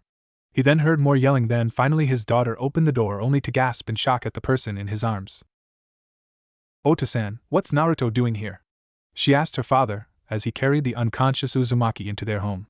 The Yamanaka home wasn't as huge as the Nara or the Akimichi clan home, but Inoichi loved his small home, despite its walls being purple and pink.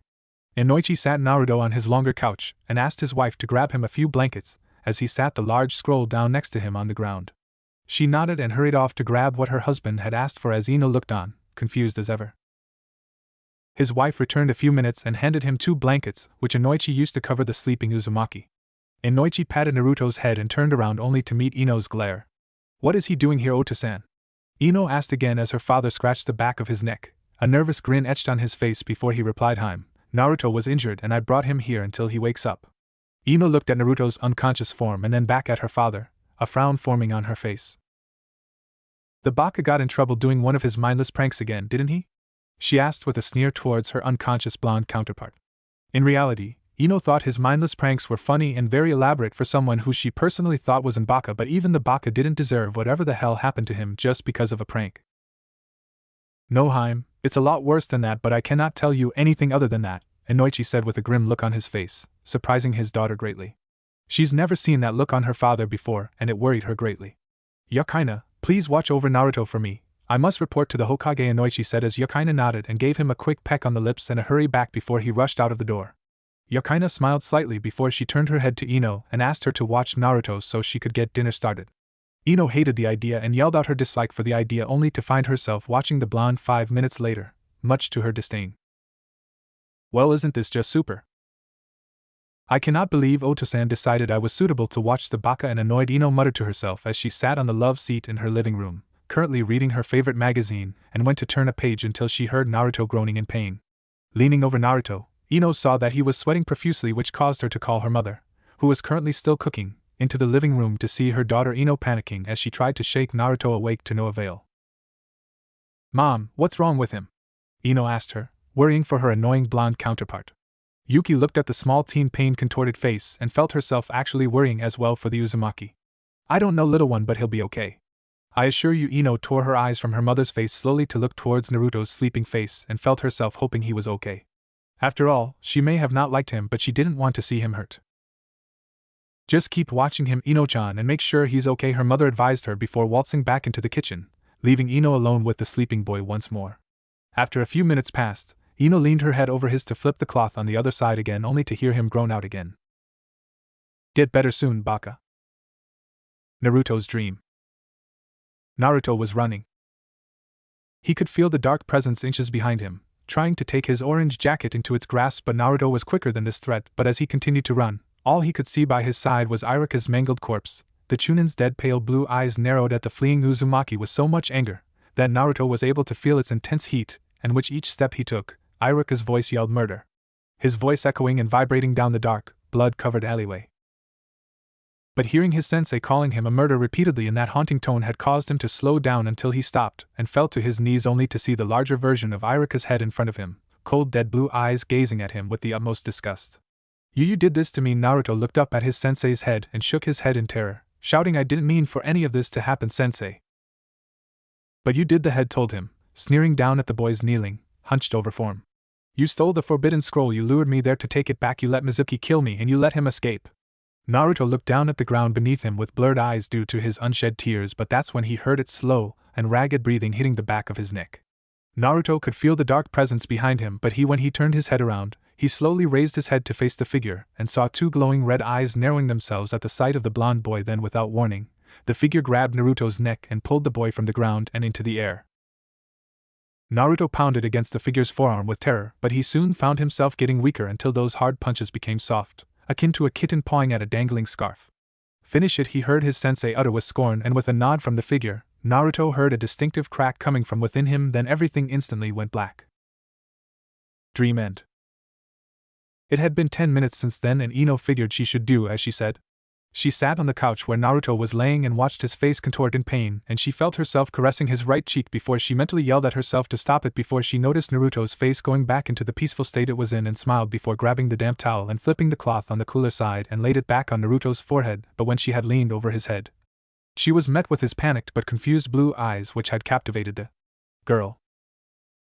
She had never seen such a fierce blue before in her lifetime, even with her own platinum blue eyes, but staring into his eyes made her think of the ocean her father and mother had taken her to when she was younger, and felt herself wanting to stare at these endless pools of blue until she heard him ask Ino, "What are you doing?" Ino forced the oncoming blush down and frowned down at him before raising her head and crossing her arms. "I was waiting for you to wake up, Baka," she said while Naruto leaned himself in an upright position with a frown once Ino had moved out of his way. "Where am I?" Naruto asked her, those same blue eyes gazing out shining with confusion in them.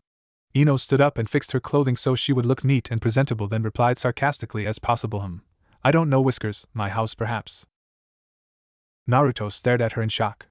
She hadn't called him Whiskers since they were little, but he knew that it still annoyed him just as much as it did back then, especially now that he found out he was the holder of the Kyuubi no Kitsune, which may be the reason he had said Whiskers.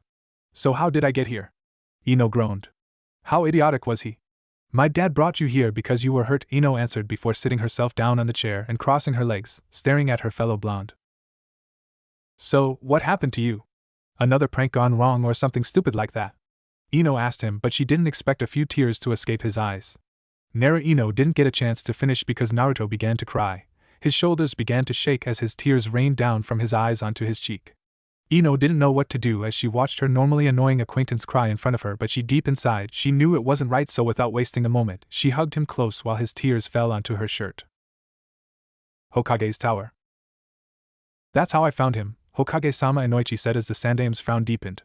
Inoichi had reported to him that not only did he find Irika dead and Naruto injured and unconscious, but Inoichi saw a man walking through a portal of some kind, and that worried him greatly. Anyone who had the power of entering the village with such ease would be a problem in the near future, but until then, he had to worry about his surrogate grandson's mental and physical health. "Where is Naruto now, Inoichi-san?" the Sandame asked as he took a puff out of his pipe. "He is currently resting at my home for the night." Hokage-sama, the Sandame, knew he had to speak to Naruto about everything that had befallen him on this night, but until that time, he would let Naruto rest at Inoichi's home. No sense in waking the poor boy yet to give him a rather stressful talk. Not only for Naruto but for himself as well, so the Sandame nodded in acceptance, then thanked the Jonin before dismissing him. The old Hokage soon stood up and walked onto his balcony and took a slow, deep breath of the crisp air of the night, enjoying the sight of the many stars that sat around the silvery moon, thinking, "Tomorrow will be quite bothersome, I can feel it." Konoha morning. The golden sun had just risen over the village of Konoha, and everyone had awakened to greet it except two blonde teens who were currently resting on a hideous purple couch. One was sitting back under the comfy couch while the other lay peacefully on the lap of the girl with a magazine over his face. Two irisless platinum blue eyes slowly opened as a beam of light hit her face. She shook her head lightly to shake the cobwebs out of her head before she felt a light pressure on her lap. She looked down slowly and saw what or who was causing the pressure on her lap. She felt her mind slowly warp into a mild confusion. The first thought that had appeared in her mind when she saw the sleeping boy on her lap was to beat him into submission, but then her mind reminded her of what had happened the night before, and suddenly felt worry wash over her. She could remember every tear that fell from his eyes, and it worried her greatly. What could have happened last night to make him upset? She watched his face shift from comfort to sadness before it fell back to comfort. He then did something that Ino wasn't certainly prepared for. He smiled and snuggled deeper into her lap. A huge blush formed on her face, and it got even worse when he pulled his face closer to her stomach and private area. The blush deepened before an angry tick appeared on her head. Village of Konoha. Nara Shikamaru breathed out a troublesome as he walked towards the academy along with his good friend Akimichi Choji. They were discussing about the whereabouts of their third friend, Yamanaka Ino, until they heard a loud voice scream "pervert," followed by a resounding slap which was so loud, all the birds that were sitting on the tree suddenly flew off the trees in a hurry. That answers our question, how troublesome. Shikamaru sighed out before he and his friend continued their walk towards the academy. They knew the academy wouldn't be open for another 2 hours, but it was the one place Shikamaru could sleep without fear of his mother waking him up with her frying pan like his poor father. Yamanaka household. Ouch. Damn it, Ino, what was that for? Naruto screamed out as he held his now glowing right cheek as he stared at the still crimson blonde who sat on the couch, putting her folded hands over her lap, looking down. "Baka," she whispered before she stared at him fiercely. "You shouldn't have pulled your face closer to that area." Ino continued to look down at her lap, not noticing Naruto's blushing face. "Well, you couldn't have told me that instead of slapping me to another galaxy?" Naruto asked, but then sighed when he realized that he wouldn't get an answer. A few seconds later, Naruto found himself in front of two mildly amused but angered Yamanakas. He tried to explain what happened through stuttering and nearly lost his cool until Ino herself helped him, sparing him the parental beatdown. After eating some breakfast made by Yuki Yamanaka, Inoichi took Naruto aside while his wife started the dishes. Naruto, the Hokage asked me to tell you to meet him at that place. He said you would know where, Inoichi said as Naruto nodded. After staying there for another few minutes to make himself as presentable as possible, Naruto gave a bow and thanked the two elder Yamanaka for letting him stay there for the night and taking care of him, and asked them with a sincere tone to tell Ino that he was sorry for what he had done, but the two laughed at this good-naturedly and promised Naruto they would tell their daughter that before bidding him goodbye. Naruto smiled and gave them a bow before bidding them a goodbye also and leaving their home to meet the Hokage, not knowing he had a follower with blonde hair and platinum blue eyes. Hokage Monument. The Sandame sighed softly as he gazed at the blue sky. He found himself always doing this if he was troubled or when he needed to calm down from a very taxing council meeting. He often compared himself to Nara Shikaku and his son Nara Shikamaru. Before he could think on it more, he suddenly felt a familiar presence and smiled gently. Kona looks nice today, doesn't it, Naruto-kun? His old but powerful voice said as Naruto smiled and walked until he stood right next to his second precious person in the entire village. It does, G-san, Naruto replied as the two gazed out into the village, a gentle wind blowing across the area, giving the effect of peace that the two were currently feeling. Inoichi-san said you wanted to meet me here. What about G-san? Naruto asked as the Sandame looked over at the young blonde-haired boy and nodded his head. I wish to talk to you about the events of last night, the Sandame answered before noticing the pain on Naruto's face. Naruto nodded and proceeded to tell Sarutobi everything that had happened, even about his Kyogen and his mother, while the look of sadness was still on his face.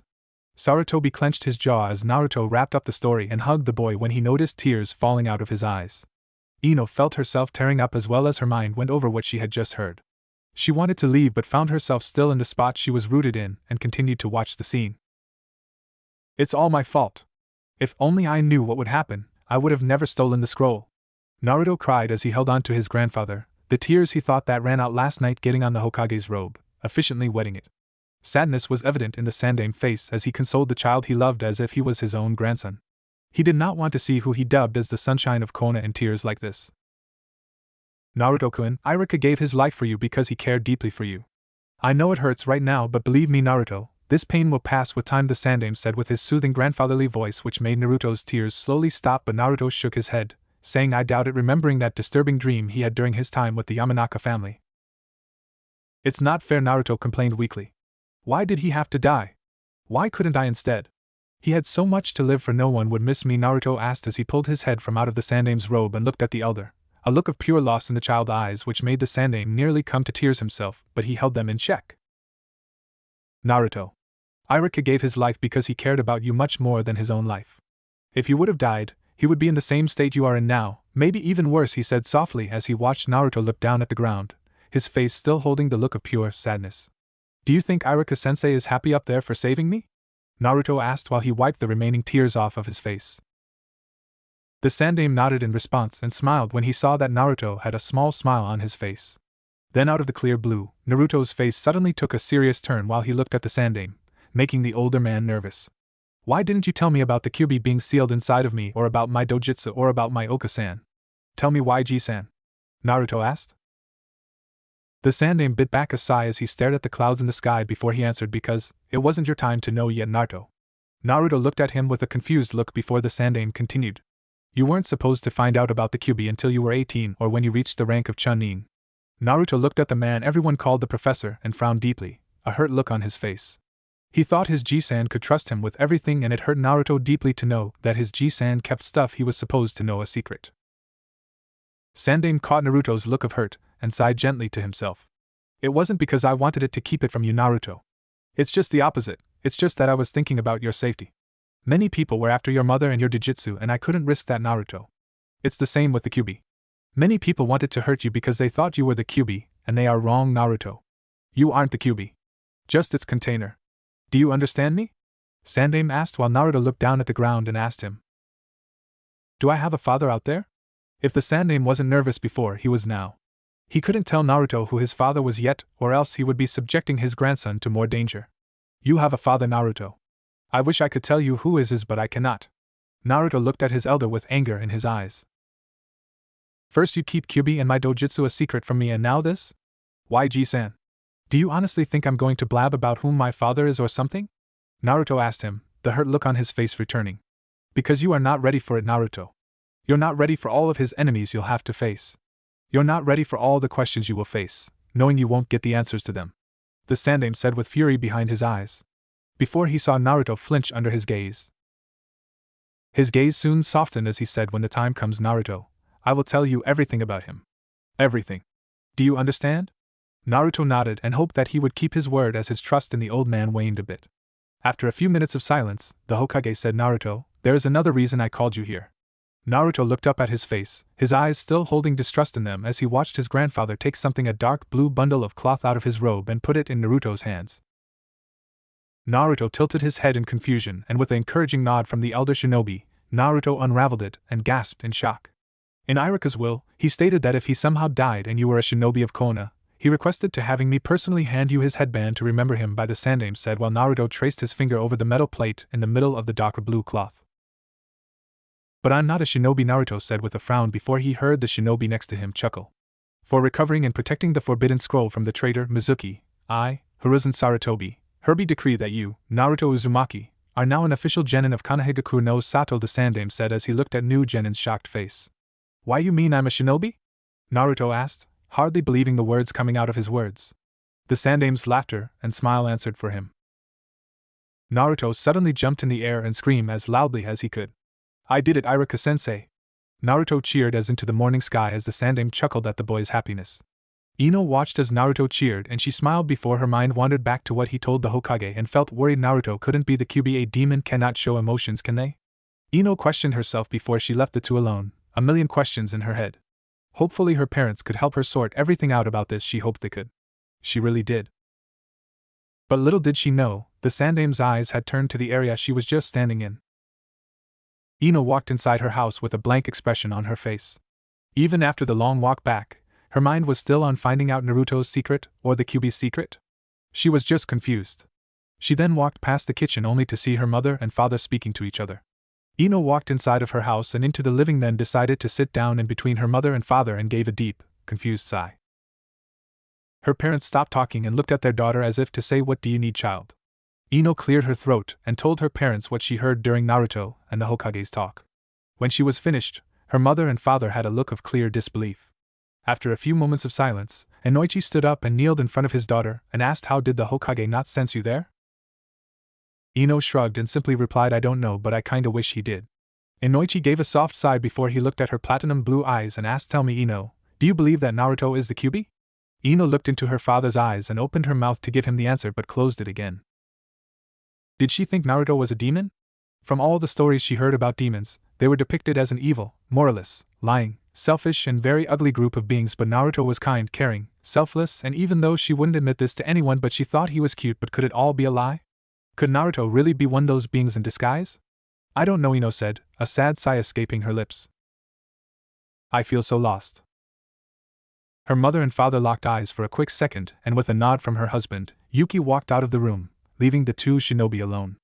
Inoichi stood up from his chair and motioned for her to follow him into the kitchen, where he took out a kunai and a scroll and sat them upon the table before asking, "Okay, Ino, what are these items?" Ino rolled her eyes with a reply of, "It's a sealing scroll and a kunai." "What does this have to do with Naruto being a demon or not?" Inoichi merely smiled. "It has everything to do with Naruto and whether or not he is a demon," he replied before sealing the kunai into the scroll. "Now, Ino, what is this?" Inoichi asked as Ino felt anger slowly build in her blood. "It's a scroll, Ota-san." What does this have to do? Why she didn't get a chance to finish because her father lifted up his right hand as if to tell her to shut up and let me continue, making Ino roll her eyes and obey her father, but with a small smirk on his face. Ino watched as scroll was suddenly thrown in her face, sending her sprawling backwards out of chair and smack dab in the middle of the empty door frame that connected the kitchen and living room together. Ino shook her head and winced from the pain of the scroll that had hit her forehead, then gave her father a harsh glare. "Why did you hit me with the scroll?" Ino exclaimed in anger, while her father looked at her with an innocent look on his face. "Scroll? I hit you with a kunai, not a scroll. Maybe you should get some glasses, sweetheart," Inoichi said before ducking the scroll he had just thrown at his daughter moments ago. "I don't need glasses, Ota-san," she told him with a look of indignation. "Just because the kunai is sealed within a scroll, doesn't mean that the scroll is a kunai," Ino said before a look of realization formed on her face. Inoichi smiled as he nodded at her, not even bothering to hide the pride he felt at his little girl at how fast she had caught on. "Do you get what I'm trying to say now, Haim?" her father asked her gently. Naruto is like the scroll and the Kyuubi is like the kunai. Even though one is sealed inside the other, they aren't the same thing, Ino summarized with a tiny smile, her confusion now gone. Yuki, who had heard the whole thing as she returned to the kitchen, smiled and nodded in approval at her daughter realizing the truth. Ino slowly rose to her feet only to suddenly leap up and hug Inoichi while whispering to him, "Thank you, Ota-san." Inoichi nodded and hugged her back before pulling her away with a serious look on his face. "I'm glad I could help, Ino, but there is something else you must know. The truth about Naruto and Kyuubi is an S-rank secret. If you tell anyone about this, you could be sentenced to death. Do you understand the seriousness of this secret?" he asked as Ino looked at her father in shock. If she told anyone about Naruto's secret, she would be put to death? She never knew a secret that was punishable by death, but apparently, she was learning a lot today. Ino then swore in her mind and to her father that she would never tell anyone about the true relationship between Naruto and the Kyuubi before smiling at her mother and father before giving each of them a peck on the cheek, telling them, "I'm going to go talk to Naruto. I'll be back later." She then ran out of the kitchen and left her house to search for Naruto. Inoichi then stood up and turned his head to the corner and asked, "Was that satisfying enough for you, Hokage-sama?" A light chuckle was heard before the Sandaime stepped out of the shadows with a smile on his face. "It was. Thank you for talking to your daughter about this," Inoichi-san, the old Hokage, said as Inoichi thought it was either I tell her or it would have meant her death by your hands with a bitter tone. Yuki bowed towards the Hokage and asked, "Hokage-sama? Would you really have had to kill her if she told anyone else other than us?" The Hokage with a frown nodded his head once and walked towards the female Yamanaka and said, "What she did today was very treasonous to our village, Yamanaka-san. Had I not been busy with trying to help Naruto-kun, she could have very well have been terminated by my hand, but I am truly glad that wasn't the case." Yuki hid her gasp of shock, as did her husband. Was the Hokage that hell-bent to keep Naruto's secret that he would kill a small child? The Hokage nodded his head and bid the two goodbye before he grabbed a kunai and stabbed himself. The two Yamanaka stood in shock before sighing in relief as the Hokage disappeared in a plume of smoke. Ino began searching everywhere for Naruto. She knew he wasn't on top of the Hokage monument because she had checked there first, only to see him gone. She was currently at Ichikaru's ramen shop, asking the head ramen chef, Tuchi, and his daughter Ayam about if they had seen them. They told her they haven't seen him at all that day. Ino thanked the two and walked out of Ichikaru's and sighed to herself before heading out to search for him, not knowing that had she stayed for another 10 minutes, Naruto would be entering the ramen shop with a huge smile on his face. She had searched everywhere imaginable to find the other blonde until the sky darkened and shined with millions of stars in the sky. Ino knew she wouldn't find him now, so she simply sighed and returned to her home, a dejected look on her face. She ignored her mother and father and went straight to her room, locked the door, changed into her pajamas and laid in the bed, hoping she would be able to talk to him tomorrow at the academy. "Naruto, you better be at the academy or I swear I'll kick your ass." The next day, Shinobi Academy. "Where is that baka?" Ino asked her one of her best friends, Nara Shikamaru, as she tapped her foot on the ground impatiently. There's only a few minutes left for class to begin and Naruto hadn't showed up yet. It was honestly pissing her off to extreme levels. "Which baka are we referring to?" Shikamaru drawled out slowly, his eyes remaining closed. Naruto was her response. "How should I know? I'm not his mother, am I?" Shikamaru asked with a frown on his face before Ino had hit him upside the head for the comment which deepened his frown.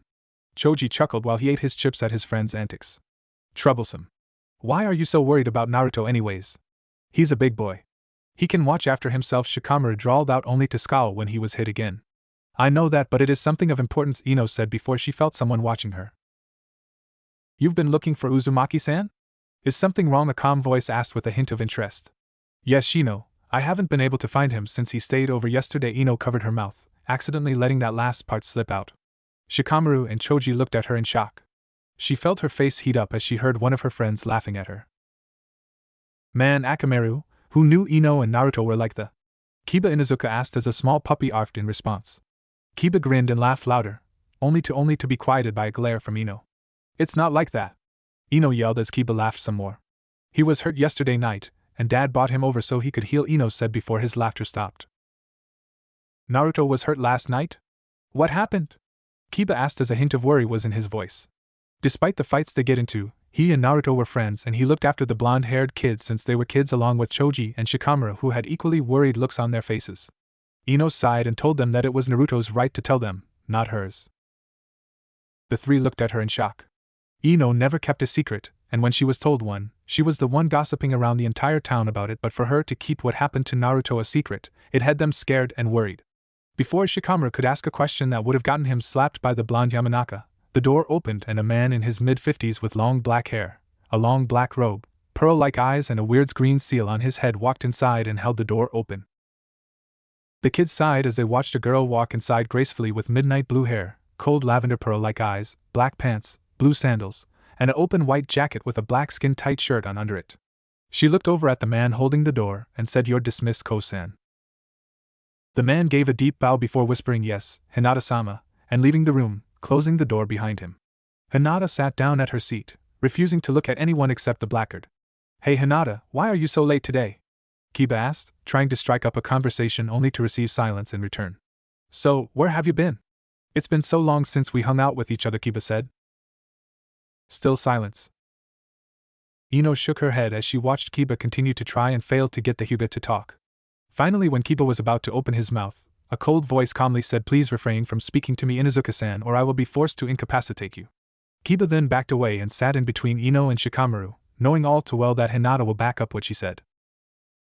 After a few minutes, much to Ino's delight, Uchiha Sasuke walked into the room, and much to Ino's despair, her ex-best friend Harino Sakura was behind him step by step, pestering him for a date only to receive silence in return. Ino felt a smile wash over her face as she watched her crush sit down a level below them. Thinking quickly, she wrapped her arms around him and whispered in his ear that she had missed him, making Sakura angry in the process. The three boys sighed helplessly as a fight blew out over the last Uchiha, and they sat on the sidelines and watched as screaming match grew louder until a fight broke out. The fight grew so large that Kiba, Shikamaru, and Choji, and to their unified surprise and relief, Shino, had to pull the two girls apart. Shikamaru and Choji held Ino back while Kiba and Shino held Sakura back. When the two calmed down, they sat beside Sasuke, putting him in between the two girls pining for his affection. After waiting 30 more minutes, Naruto finally walked into the room with a sad smile on his face. He was glad class hadn't started yet because he really needed the rest after staying up all night, still upset after everything he had been through. After waiting 30 more minutes, Naruto finally walked into the room with a sad smile on his face. He was glad class hadn't started yet because he really needed the rest after staying up all night, still troubled about the Sandame's lack of trust. Kiba grinned, noticing Naruto's highlight untied around his arm, and decided to tease his blonde-haired friend. "Hey, aren't real shinobi supposed to be in here?" Kiba asked as Naruto looked up at him. With fire in his eyes, Naruto shouted back at him, "Don't you have glasses, dog breath?" "The Hokage himself gave me this," Naruto said as he pointed at his highlight with a smile on his face. "Troublesome. He's just kidding around," Naruto Shikamaru said while he looked at Kiba with a gaze that said, "Just shut up and leave it alone." Kiba rolled his eyes and frowned at the lazy shinobi, and said, "I'm just having fun with him, Shikamaru. He knows I'm kidding around," Kiba said with a smile before walking down and meeting Naruto with a high five. "Ino said you were hurt last night, you feeling better?" Kiba asked with a hint of concern in his eyes. Naruto nodded and patted Kiba's shoulder, as he thought maybe I should speak Ino later on. Kiba smirked and shrugged his head at Ino's direction with a grin.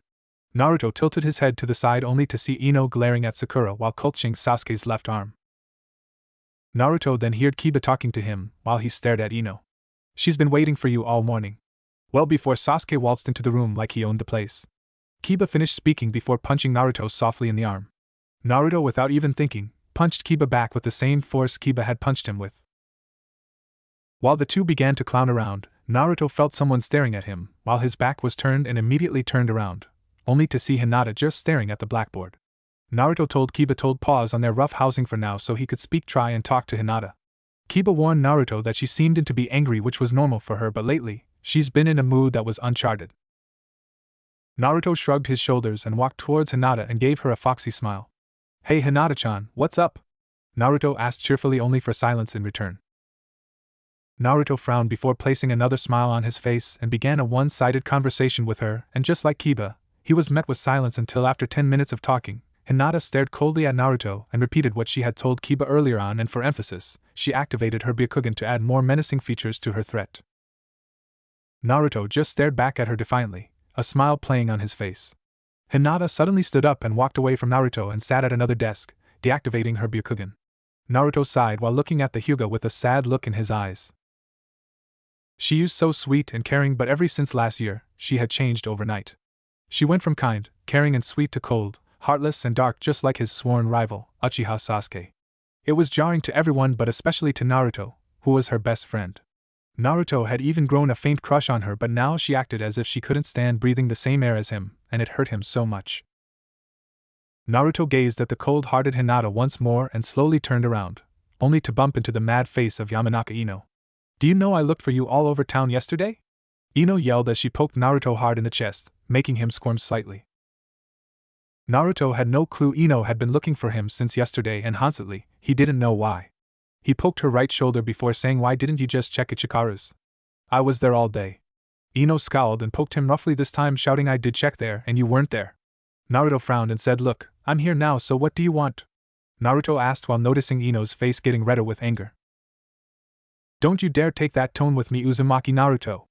I should be trying to make Sasuke-kun mine, but I'm here trying to talk to you," Ino said before her angry tone was replaced by a softer tone which was rare for her. "I'm sorry, Naruto. Look, can I talk to you after our teams are formate?" Ino asked with a hopeful look in her eyes. Naruto was rather hesitant to say yes since he thought he was going to get a beating after what had happened yesterday morning, but one look into her eyes had him saying okay. Ino gave Naruto a small smile and thanked him before turning around just to see Sakura hugging Sasuke. "Back off, forehead. He's mine!" Ino shouted before marching over and pulled her off of Sasuke. Thankfully, before another fight began, another one of their senseis named Aoi Yukimaru walked inside the room and quickly broke the girls apart and sent them into opposite sides of the room. "Hey Aoi-sensei, where's Iruka-sensei and Mizuki-sensei?" Kiba shouted/asked, not noticing Naruto and Ino flinch. "I regret to inform you that Iruka-san and Mizuki-san are no longer here with us," Aoi announced to the class with a sad smile while most of the kids in the room, except Ino and Naruto, looked at him in confusion. "Did they have a mission or something?" Choji asked while munching on his chips. "Iruka-san was killed 2 nights ago and Mizuki departed from this village," Aoi said as he watched the entire class's face turn into confusion and sadness, except Sasuke, Hinata and Shino. Hinata and Shino were stoic and Sasuke had a scowl on his face. "How did it happen?" Shino's calm voice rang out as he stared at Aoi under his glasses. "I'm sorry, Shino-san, but I cannot tell you." Shino as well as Hinata and Shikamaru noticed that his eyes flashed hatefully at Naruto before going back into its calm, impassive look. Now, the funeral for the two will be held next Saturday at 12:30 in the afternoon. Any questions? The children stayed quiet and Aoi took that as a no and continued. "Now, let us begin with everyone's new team formation. Team 1 will be Aoi continued to name each of the teams until it came to Team 7. Team 7 will be Hiruno Sakura, Uchiha Sasuke and Dark Sanada. Your sensei will be Hatake Kakashi." Sakura raised her arms in victory while Ino growled in anger. "Why did Sakura get to have Sasuke on her team? It's just not fair." "The members of Team 8 will be Hyuga Hinata, Inuzuka Kiba and Aburame Shino. Your sensei will be Yahikurinai." Kiba slammed his head on his desk hard. Of all the rotten luck he had.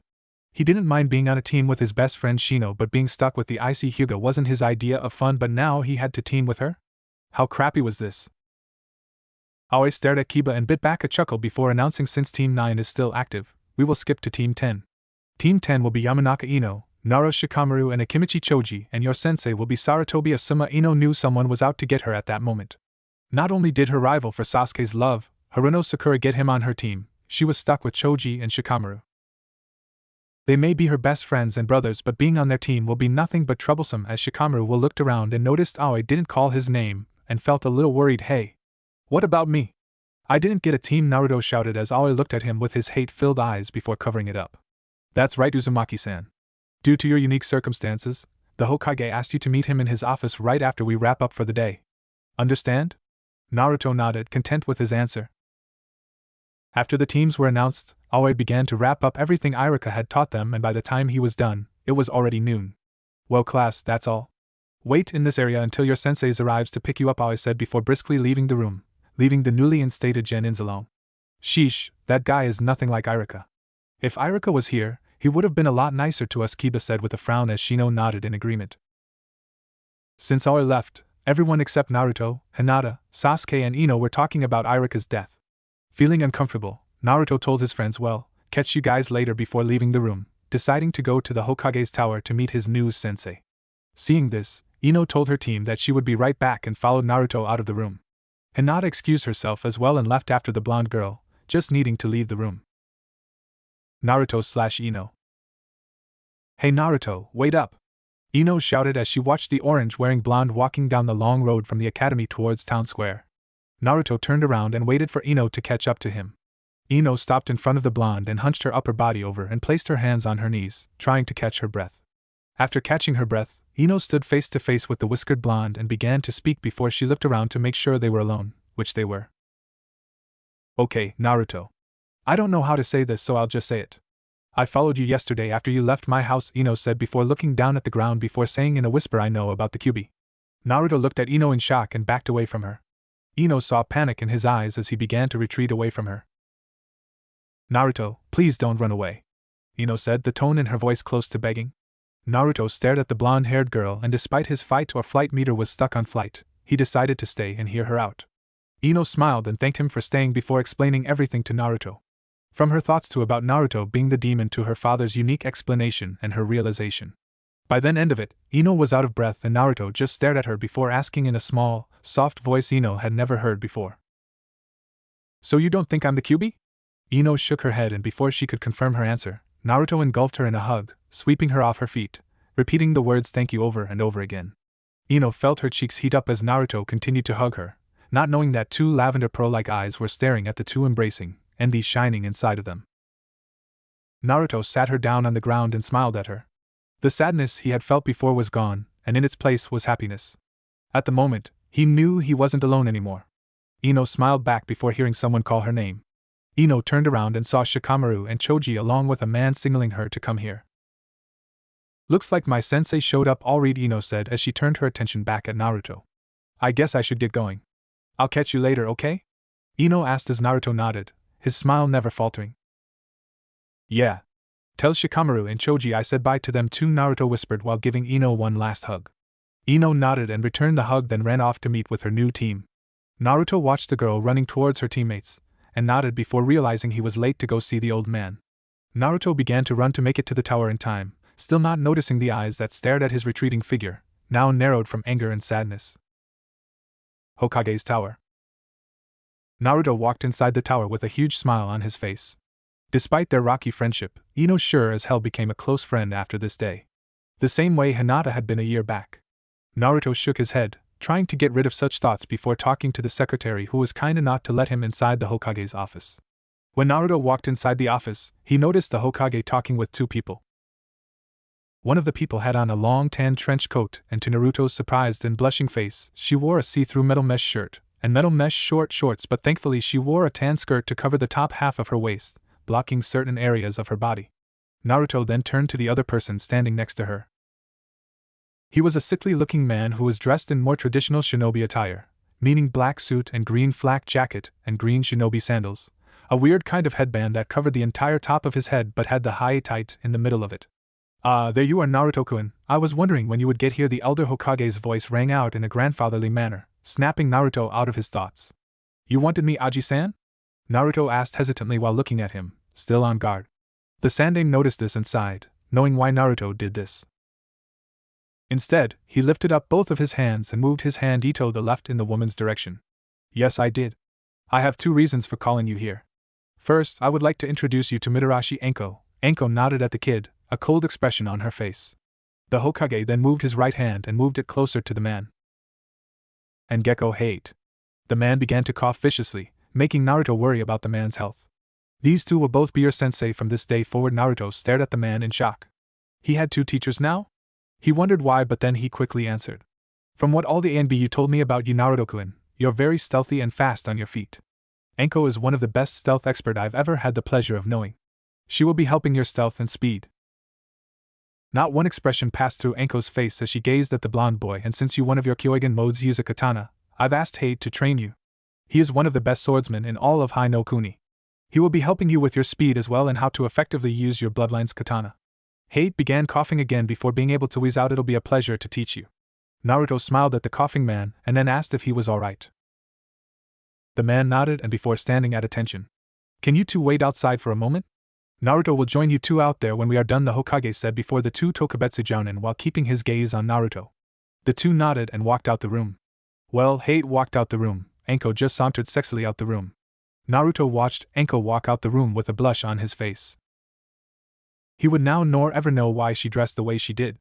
There is another reason I called you here today. I've decided to give you something that was originally your mother's. The Sandaime said before seeing Naruto stare at him in shock. Something that was his mother's? He wondered what it was. The Sandaime stood up out of his chair and walked slowly towards a picture of the Shodaime and Nidaime standing together, and removed it. Your mother asked me to give this to you once your dojutsu activated, he said while he unlocked the safe and took something out of it. He turned around and walked towards Naruto with a large blue blanket in his hands. He asked Naruto to remove the blanket. Naruto complied and then gasped in surprise. In the Sandaime's arms were two kodachis with an orange spiral at the hilt. Naruto picked up one of the kodachis and marveled at how light it was. He then ran his finger up the blade lightly before putting it back in its sheath. Wow, this is amazing, Naruto said as he grabbed the other kodachi, and wondered how he was going to carry them until the Hokage handed him a sling with two sheaths on it. Naruto looked at him in confusion. The Hokage strapped the sling on Naruto's chest and slid the kodachis in their sheaths on Naruto's back.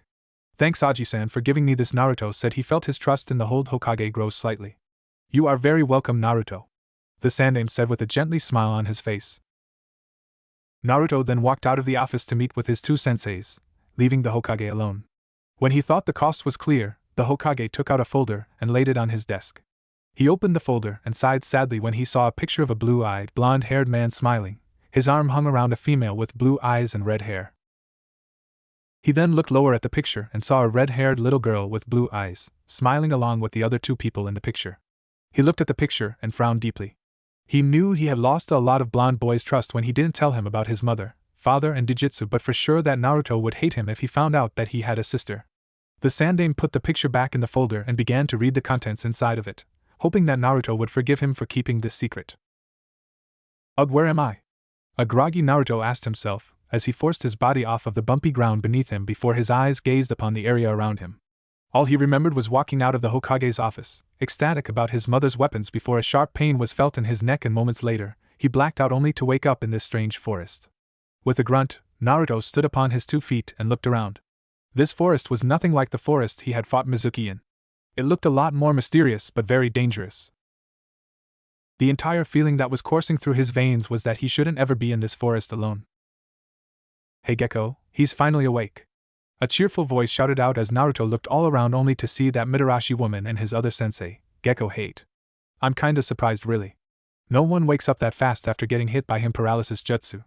But being the Jinchuriki for the Kyuubi no Kitsune must have some perks. Anko finished while staring at the genin, an odd glint in her eyes, making Naruto take a step back nervously, which caused Anko to laugh darkly. Oh yeah, we know about that little beastie hidden within ya kiddo, so relax and listen up. This is the setting of your test to see if you can qualify to become a genin, Anko said while Naruto looked at her with suspicion in his eyes. What in the hell was she talking about? He was already a genin. What are you talking about, you insane kidnapping woman? The Hokage already made me a genin. Naruto shouted out at the woman, who began to laugh. I like you, kid, a lot of spunk, but it'll take more than that to hurt my little oil feelings, Anko said before turning serious. Kid, the academy was to see if you had enough skill to become a genin. This test is to see if you truly earned it, or was it really luck that got you through? Anko sighed out before giving the boy a piercing glare, mentally thinking, or by Irika's blood. This test has a 66% fail rate. There may be a lot of genin this year, but only it's very likely that all those kids will be returning to the place they just left. Hade continued on for her after his coughing fit ended. Naruto suddenly felt his stomach drop as he got what Hade was saying. If he failed this test, he would return to the academy. He lost the closest thing he saw as a father trying to become a genin, and now that he became one, he couldn't fail now after he lost so damn much. Naruto scowled deeply at that thought and touched his high-tight, before staring fiercely at his 2 senseis. Irika-sensei died because I wanted more than anything to become a genin. Naruto missed a quick look of pain on Anko's face. And now that I am one, I don't care what sick test you guys put me through. I will pass it, no matter what the cost. Not just for my sake, but for Irika-sensei's as well. Naruto yelled in declaration before pointing at his 2 teachers. Hate smirked at his fellow jonin, then at the kid before coughing slightly. Good, Naruto. Let's hope you can keep your word, Anko said before closing her eyes, thinking you shouldn't even say his name, murderer. This is the forest of death. There are things in here that will try to kill you. They may be small like a bee or as large as a tiger, maybe even larger. I've also placed different traps inside the entire forest to make things more fun. It varies from poison to explosives. You have 7 days to come out the forest alive, and with this Anko then pulled out a small scroll and handed it to Hate. Hate took the scroll and said to Naruto, I will come in one of the 7 days carrying this scroll. I will tell you more once we meet up, understood? Hate asked before coughing again. Naruto nodded, and with that, Hate formed a few seals and disappeared, leaving leaves falling to the ground, leaving the two alone. Your time begins now, Ngaki? Anko threw a watch at Naruto, who caught it and looked at the watch. Don't slip up or it'll cost you, Anko finished before setting her other watch, then making the same seals as Hate did. She gave him a wink and disappeared as well. This is going to be torture, Naruto told himself with a sigh as decided once Anko left to begin setting out.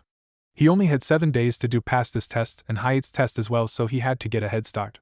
He started to run as fast as he could, only to step on a trip wire. When the trip wire was pulled, 2 huge, spiked logs began to swing down towards the genin at a fast pace. Naruto saw the large logs and quickly rolled out of the way to dodge the logs, only to nearly fall into a pit filled with poisonous snakes. Naruto stood up and jumped over the pit, nearly falling inside of it, but he managed to get himself up on the ground, and seconds after he did, the 2 logs collided where he was standing a few moments earlier. That crazy bitch. Naruto frowned as he said this. She did warn him of all these traps, but he figured they were all on the ground, so that means that he would have to travel by treetop. Naruto climbed up the tree, and when he reached the top, he only gasped in shock, then glared in anger.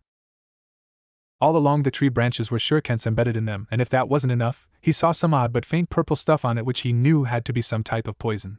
Why did he think that was poison on those embedded shuriken? Because he did not put it past that crazy bitch. Naruto climbed back down towards the ground, and when he landed on another trip wire. Naruto then knew as he dodged multiple man-made spears that shot from under the tree's branches that he had a long week ahead of him.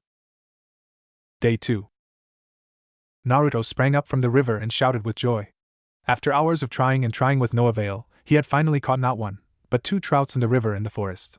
He made his way back onto land and grabbed a meduim stick and impaled the 2 trouts with it, then put it over a burning tree that was caught in one of Anko's explosive traps. He sat there and waited for his fish to finish cook, turning it around every few minutes. Naruto had made a lot of progress since he began a day ago. He managed to avoid being burned, skewered, drowned and poisoned, and at one point, one of those traps Anko had set out really was going to do all those things to him had he not made it out.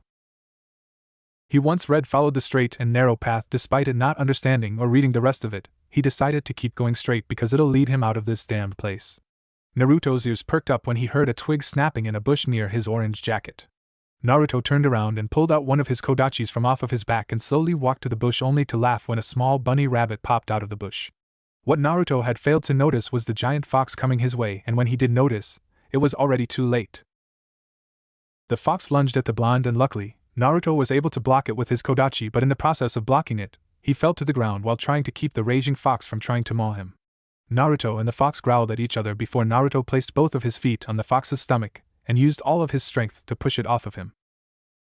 The fox flew back and landed on its side before getting back up, baring its fangs at Naruto, who was at that point looking down at his black shirt and frowned when he noticed the fox had clawed through it.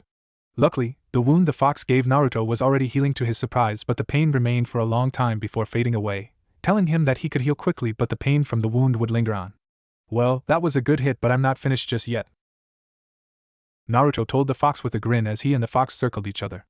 Naruto pulled out his other kodachi and twirled them both once while the fox bared its fangs once more before they lunged at each other. The fight between the human and animal was fierce, with Naruto taking multiple deep scratches to his side, shoulder and his inner left thigh, but while he could heal, the fox could not, which was slowing down the animal's speed.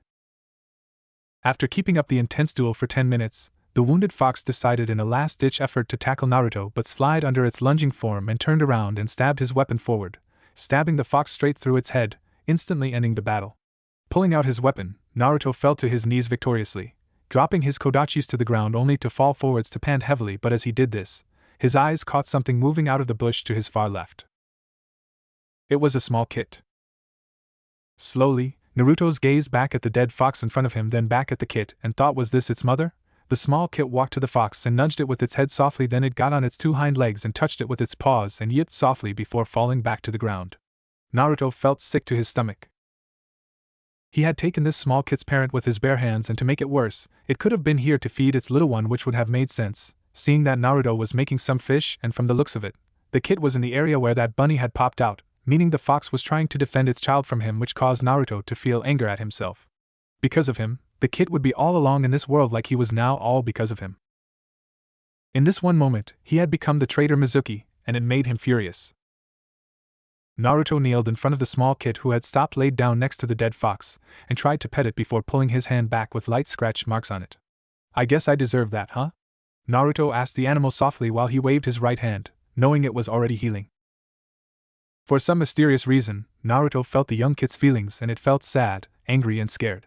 Angry how this human had killed its mother, sad that its mother was dead and scared about being alone in this dangerous place. Naruto continued to look at the young kit with sad eyes before he spoke. I'm sorry for what I did to your mother, little one. I cannot lie nor make an excuse. I killed her, and you deserve your vengeance, but that doesn't mean you have to be alone. The kit looked at him, the feeling of confusion coming washing over Naruto.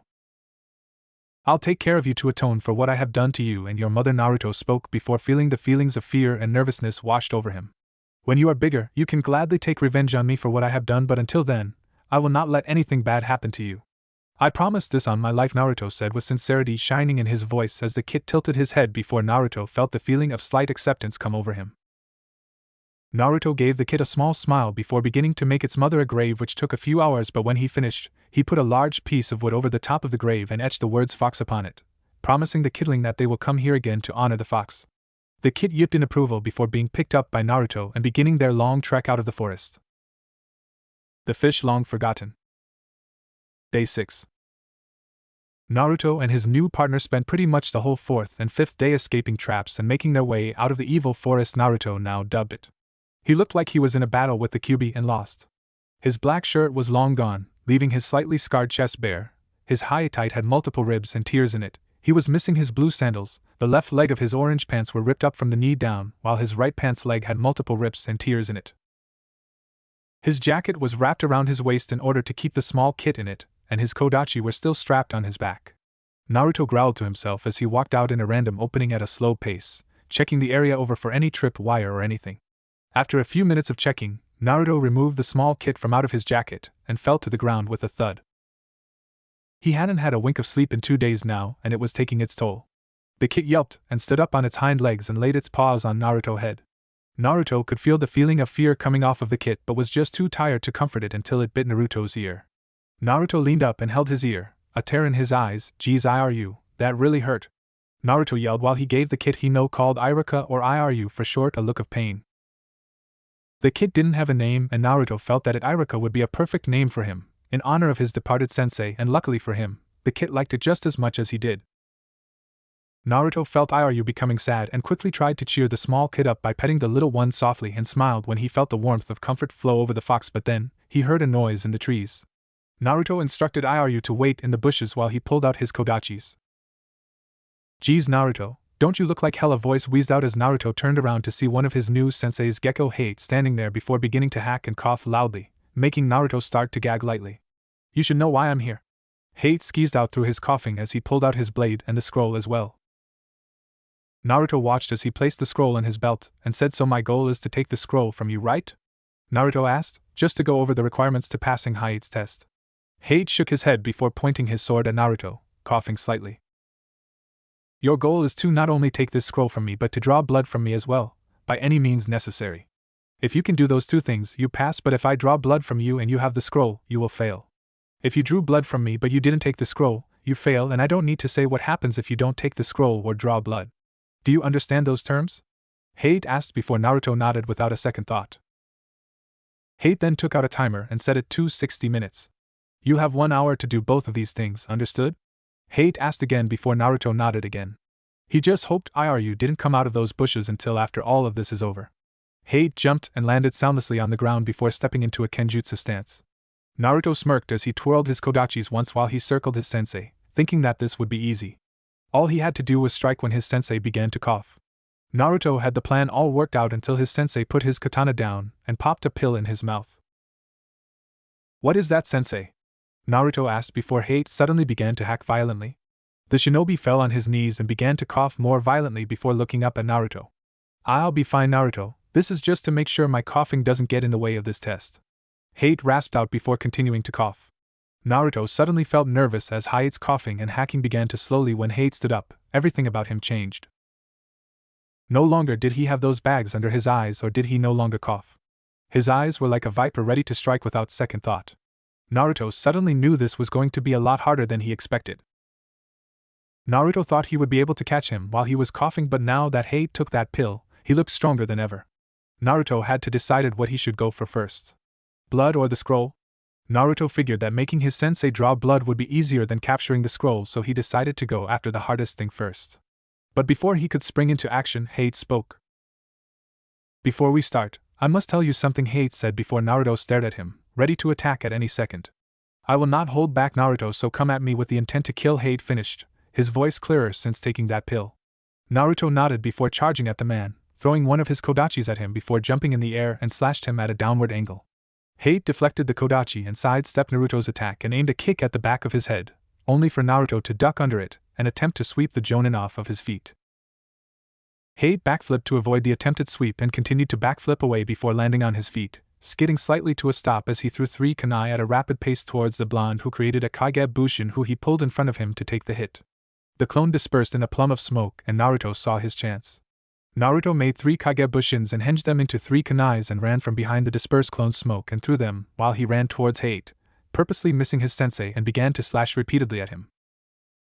Hate deflected the attacks before moving to the side fluidly and ducking another one of Naruto's slashes before sweeping his leg under Naruto's, making the boy fall on his back, but Naruto quickly rolled backwards and flipped himself onto his hands before vaulting himself in the air, making 3 hand seals before shouting Kage Bushins no Jutsu.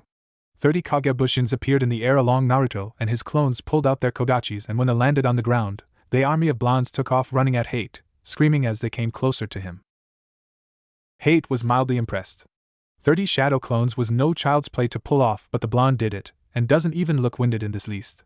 The leading clone jumped in the air and tried to attack Hate with its kodachis, but Hate moved to the side and quickly dispelled the clone with his katana.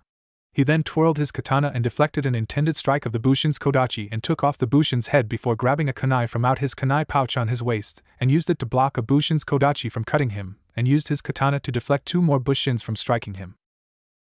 Hate quickly used his katana to cut off both of the Bushin's heads before he forcefully pushed the Bushin's kodachis out of its hands and into the air before stabbing the Bushin in its throat with his kunai before quickly pulling it out and throwing it at a running Bushin, hitting it in its head, killing it instantly. Hate moved to the side to avoid and ducked an oncoming attack, only to find himself rolling to the side, nearly being impaled by a kodachi. Hate continued to roll until he rolled himself onto his knees and used his katana to block 4 kodachis. He quickly took out kunai and in one clean swipe, he cut them both in the stomach, dispelling them. He noticed 4 Bushins running up behind him. He quickly stood up and ran towards them with his katana in his right hand and a kunai in his left. Hate jumped over one Bushin who decided to tackle him, and in one motion, he ducked and rolled under a Bushin who also tried to tackle him and stabbed 2 Bushin in the chest with his katana and his kunai. Hate pulled out the katana and the kunai and twirled his body around and decapitated the 2 Bushins he had evaded a few moments earlier with his katana.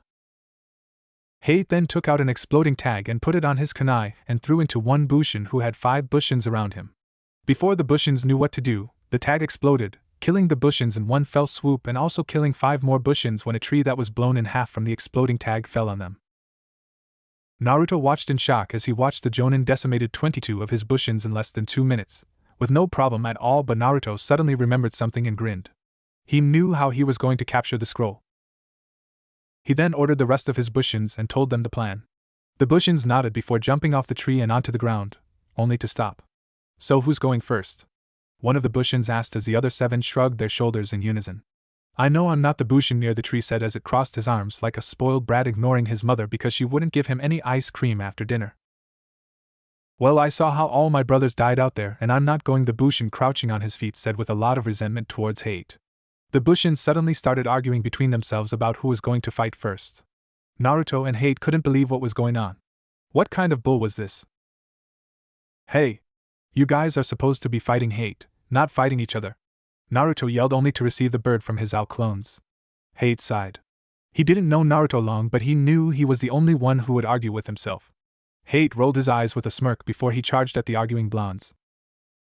"Get on guard!" Naruto shouted before one of the clones was stabbed in the chest by the Jonin. He then turned his body and grabbed his katana, and in one fluid motion, he swings the katana out of the Bushin and cuts 2 Bushins straight through the middle. "You bastard!" the 5 exclaimed in unison as they began to use their kodachis to slice him in 2. Hate parried their blows and managed to kill 2 of them before his sword was knocked out of his hands and far behind him. Hate scowled and dodged the 3 Bushins' blades while walking backwards, trying to get to his katana. The Bushins and the original Naruto smite. Hate couldn't fight with his blade. Hate kicked one of the Bushins and used his chest as a springboard, but before he could reach his katana, the kunai Naruto had threw earlier bursted into smoke before a Bushin ran out and jumped in the air before tackling the Jonin in midair, sending the two rolling to the ground. The two rolled on the ground until the skid to a stop. The Bushin noticed the scroll on Hate's belt and reached for it only to be dispelled by Hate's kunai in his back. Hate stood up shakily before seeing the Bushins charging at him at a fast pace. Hate grabbed his katana and parried their blows again, but this time, Hate had more trouble doing so. The pill's effect is fading faster than I thought, Hate thought to himself calmly as he moved to the side to avoid a fatal hit. He knew at this point that he had to finish this and fast before he lost. Hate ducked under a slash and rolled behind the three clones and slashed upwards, cutting all three of the clones and dispelling them. Naruto looked at Hate and grinned when he heard a soft cough escape his throat. "Kid, let's finish this now." "He's getting weaker," Naruto heard Kasa say in his mind before nodding in agreement. "Right, let's do this." Naruto shouted out, determination in his eyes before exclaiming, "This is where I get serious, sensei." Kyogen, Sonic mode. Hate watched as lightly circled around the blonde before exploding outwards towards him, forcing him to jump into the tree to avoid the explosion, but once he looked down, but Naruto was gone. Before Hate could even say where did he go, Naruto had suddenly appeared before him and roundhouse kicked him hard in the face, sending the Jonin to the ground back first, causing him to skid lightly before coming to a stop. Hate looked up at the genin in shock as a cocky grin was on Naruto's face. "Don't look so shocked," the dual voice of Naruto exclaimed while pointing at his downed sensei. "You were the one who said come at me with the intent to kill." "I'm just doing as you told," Naruto/Kasa said as he hopped from one foot to the other. "He's almost as fast as Guy's student, with the weights on of course, but he's not as fast as me," Hate thought before he flipped to his feet and held his katana in front of his body. "You caught me off guard, impressive. But it will not happen again," Hate said while biting back a cough, still trying to give the illusion that the pill is still in effect. Naruto grinned and took out his kodachis before twirling them once in his hands. "Oh, trust me," the dual voice spoke softly before Naruto looked at his sensei, his blue Kyogen glowing faintly. "It will happen again. You can count on it." Hate merely smirked at the boy's words. "This kid may be more challenging than I first expected." The wind blew over the area the two warriors stood in, their gazes locked in an internal battle of who will start this battle off first. Naruto smirked, jumped towards Hate, and aimed a roundhouse kick at him. Hate was in shock before stepping back to avoid the kick, only to find himself gliding on the ground from a roundhouse punch Naruto had given him. Hate rolled himself back to his feet and ducked an oncoming strike from Naruto's blade, then moved to the side before he could be skewered by Naruto's other blade. "Fast," Hate thought to himself as he continued to block Naruto's advancing shots before being able to hit Naruto with a rib-bruising kick, only to see Naruto bend his body sideways to avoid the kick. Seeing another chance, Hate shifted his position and kicked Naruto in his stomach, sending the genin flying back and rolling onto the ground. Naruto quickly got back on his feet and threw a kunai with a smirk on his face as he watched Hate deflected into the air. "Gotcha, Bushin Bakuho!" The dual-voiced Uzumaki shouted before the kunai changed back into Naruto's Bushin and glowed brightly. Hate could only make a few seal before the clone exploded above him. Naruto smirked as the clone went off, knowing Hate couldn't have been able to dodge it in time, but his smirk soon changed into shock as he saw Hate in a nearly invisible orb. "Gaze upon my personal jutsu, Naruto Suki Shiruto." Naruto was simply stunned by this development. "No fucking way," the dual-voice Naruto said as he stepped back then ran towards Hate, both of his kodachis in his hands. Hate smirked before he spun out of his orb and shouted, "Suki Shiruto, Fumikiru. Moon shield, take off." Hate then hit his katana on the shield and sent it flying towards Naruto, who met it head-on. Naruto moved to the side at the last second and dodged the orb only for it to bounce off of a tree and hit Naruto hard in his back. What the Naruto didn't have a chance to finish his statement because at the precise moment, Hate shouted, "Suki Shiruto, Karaika, Moon shield, detonate." The orb suddenly exploded in a flash of light, blinding the Kenjutsu user and bathed the entire area in light. When the light faded away, Hate found Naruto unconscious with smoke rising from off of his unconscious body.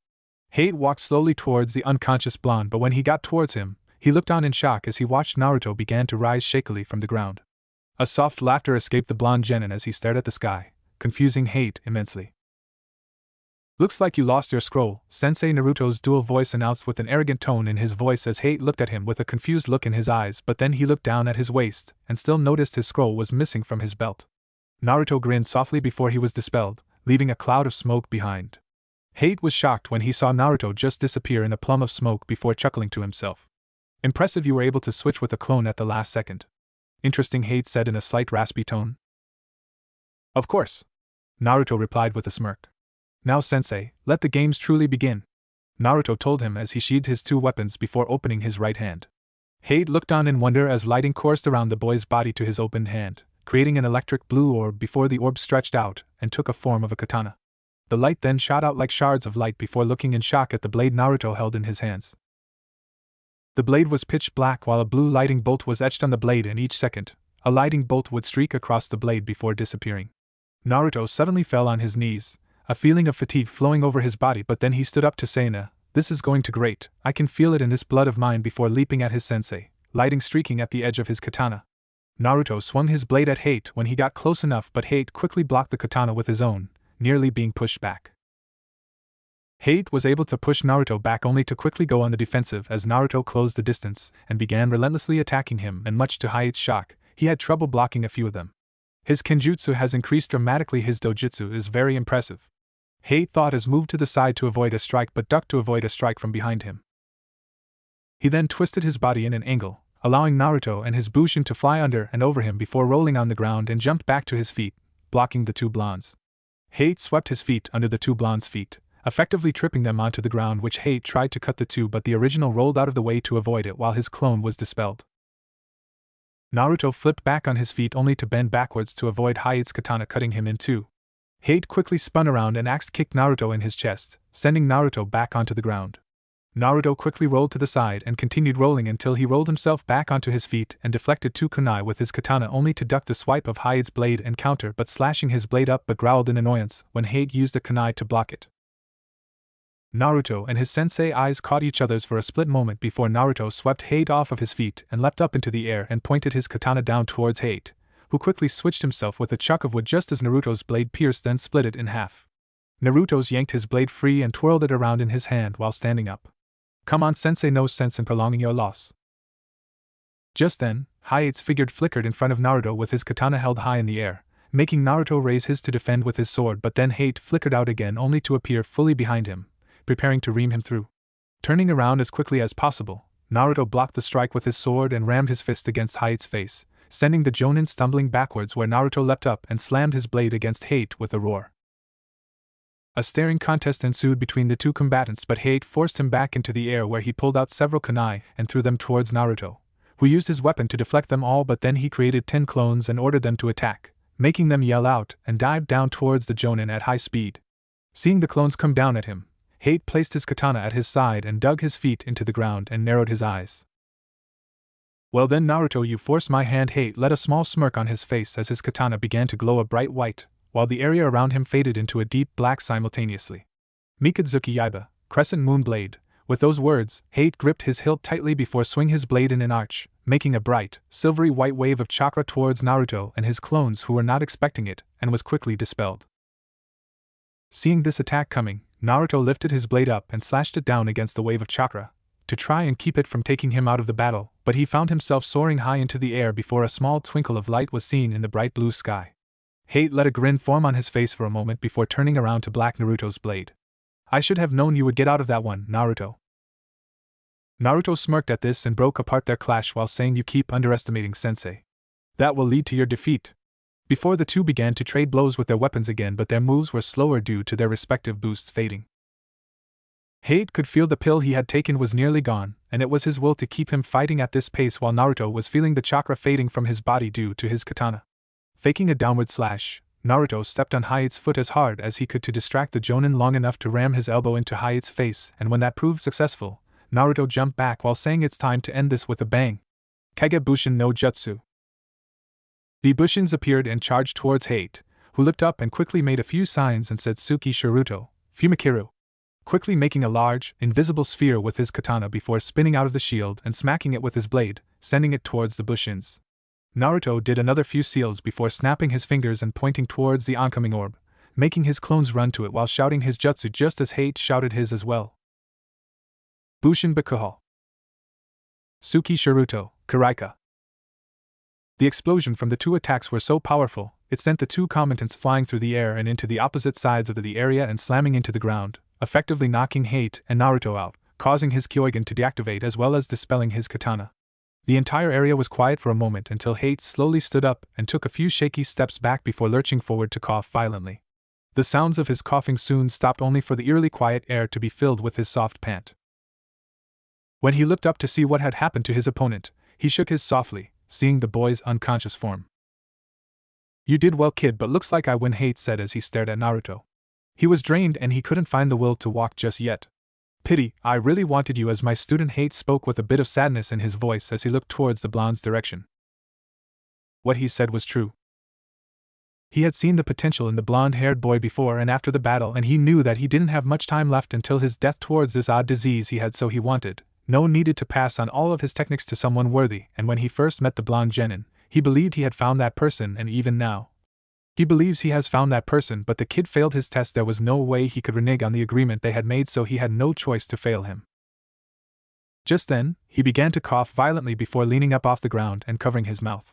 After the coughing stopped, Hate removed his hand from his mouth and sighed deeply as he noticed the blood in his hands. "Great," Hate said as he wiped the blood on his flak jacket with a frown on his face.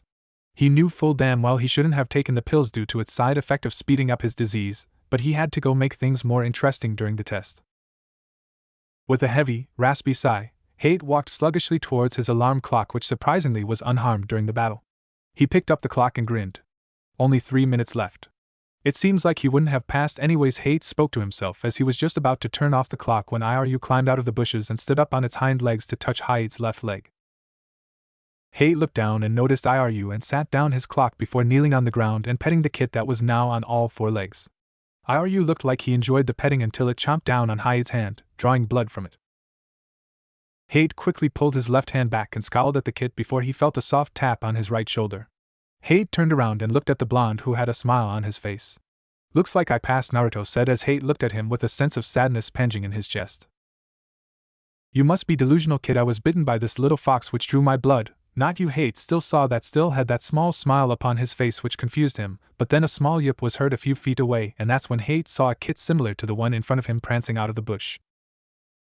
Hate then turned his head down to the fox before him and blinked in surprise when the kit said in Naruto's voice, "I win," before dispelling in a plume of smoke. Hate couldn't help but laugh in surprise at this, but then he started to cough violently.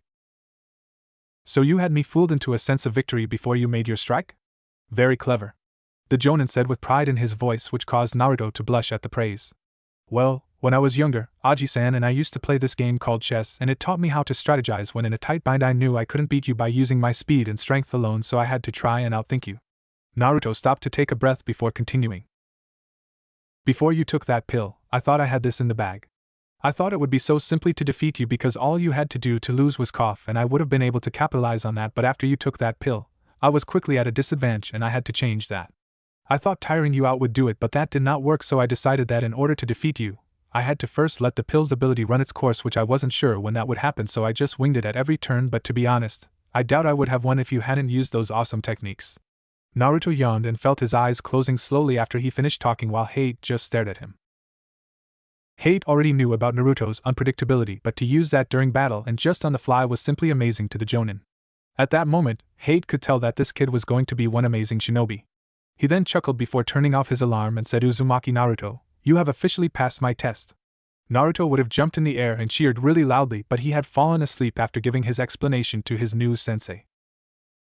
Hate chuckled at the sleeping genin and picked him up off the ground and started to leave until little Iru had yipped, catching the attention of Hate and waking Naruto up slightly. "Sensei, can you carry Iru?" "I would, but I'm too tired," Naruto whispered before falling asleep again. Hate nodded and picked the kid up off the ground and put it on the sleeping Naruto's chest. He knew full well that he shouldn't be helping Naruto pass Anko's test, but he decided that the kid deserved it for the intense battle they had been through. Hopefully Anko wouldn't find out and remove certain parts of his body. Last day of the test. Naruto opened his eyes and winced at the sunlight that hit his eyes. He forced himself to lean forward and rubbed his eyes for a few seconds and let his vision return before looking around the area. His eyes then widened as he found himself on one of the highest tree branches in the entire forest. He shakily stood up on his 2 feet and looked down at the ground, which was very far down, and wondered how he got up there in the first place until his mind did a quick rewind. The last thing he remembered was hearing Hate saying he had passed his test, and then blank spot, then waking up in Hate's arms and telling the shinobi to get Iru, then a long blank spot, then now. He picked up his small furry companion and placed him inside of his torn jacket, getting a happy yip from the small kit, and looked around. What he didn't know, however, that there was a large, slim, gray snake slowly stalking its way towards him.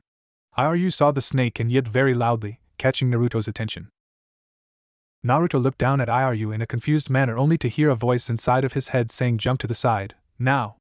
Naruto at first thought Kasa told him this, but he realized that Kasa's voice wasn't as dark or as evil sounding as this one, but Naruto complied, and with a great leap, he landed on another branch, and by mere seconds after he jumped, he managed to dodge the large snake that nearly ate him and little Airyu.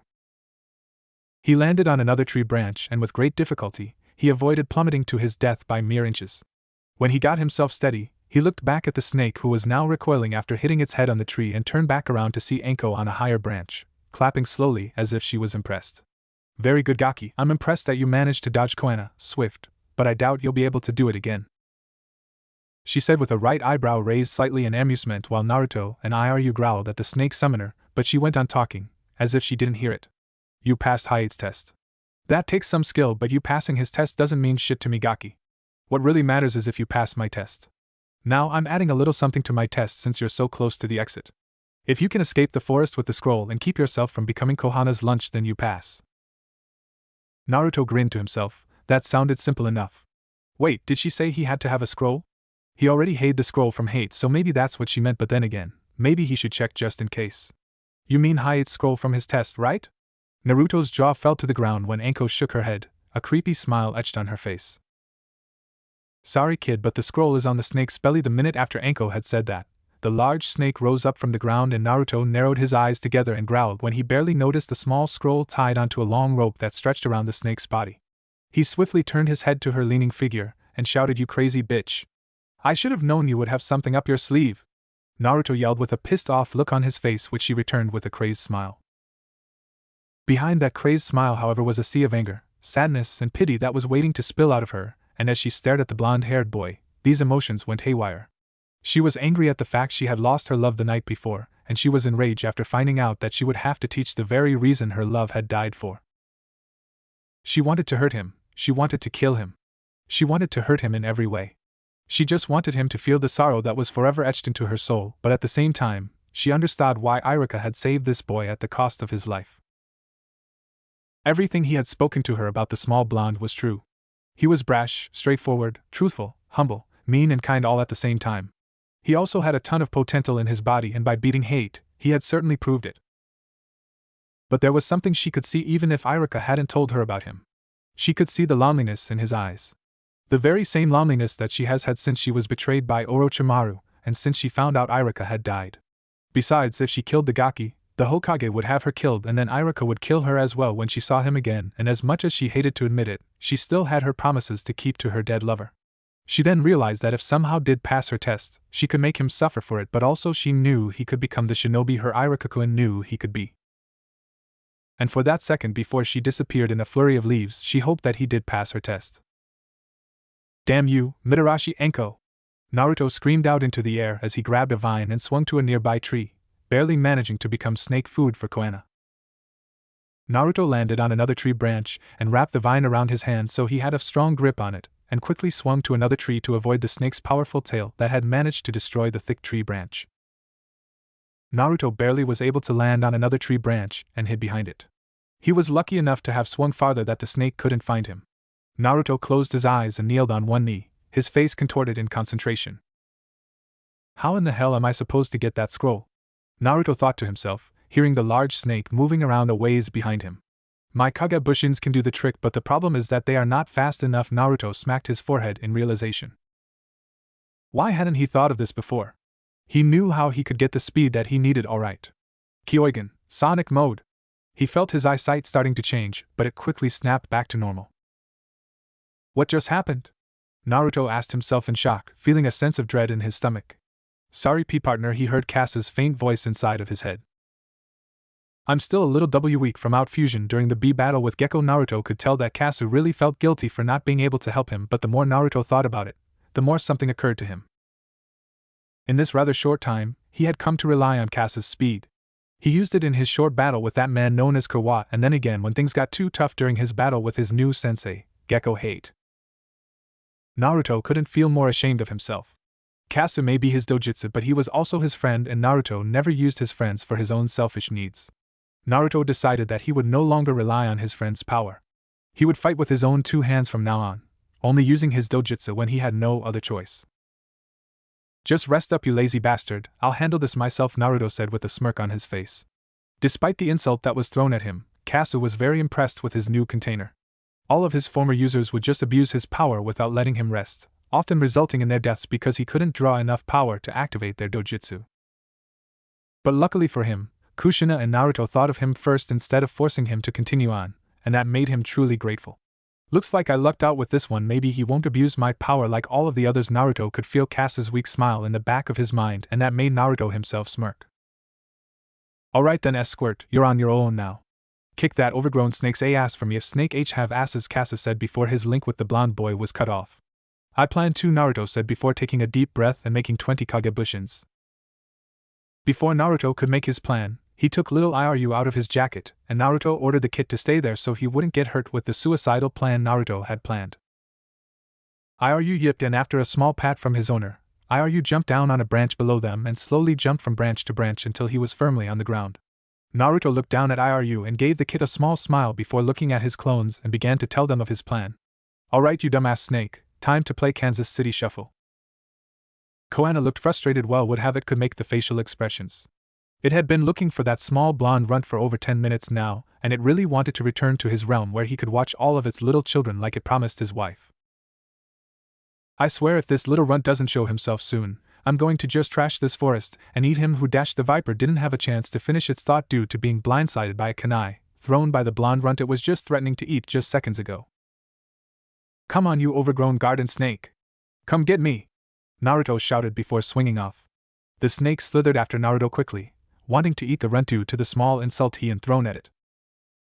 Naruto landed on the farthest branch from the charging snake and shouted Bushin Bakuho. Just then, 2 loud explosions rang out and the 2 trees that stood across from each other fell down, right onto the snake's tail and lower stomach. The snake hissed out in pain before seeing 2 blonde, tattered orange-wearing runts coming towards him. They swung on each side of him, and when they did, Naruto simply smirked and covered his eyes with his high-tight before shouting, let's hope this works. Bushin Bakuho, I couldn't! Exploding clone technique, flash bomb. The clones started to glow brighter until the entire area was bathed in a pale gold light. Koana didn't know what had hit him. When the light died down, Naruto put his high-tight back on his forehead and smirked as he saw the snake thrashing wildly at the pain.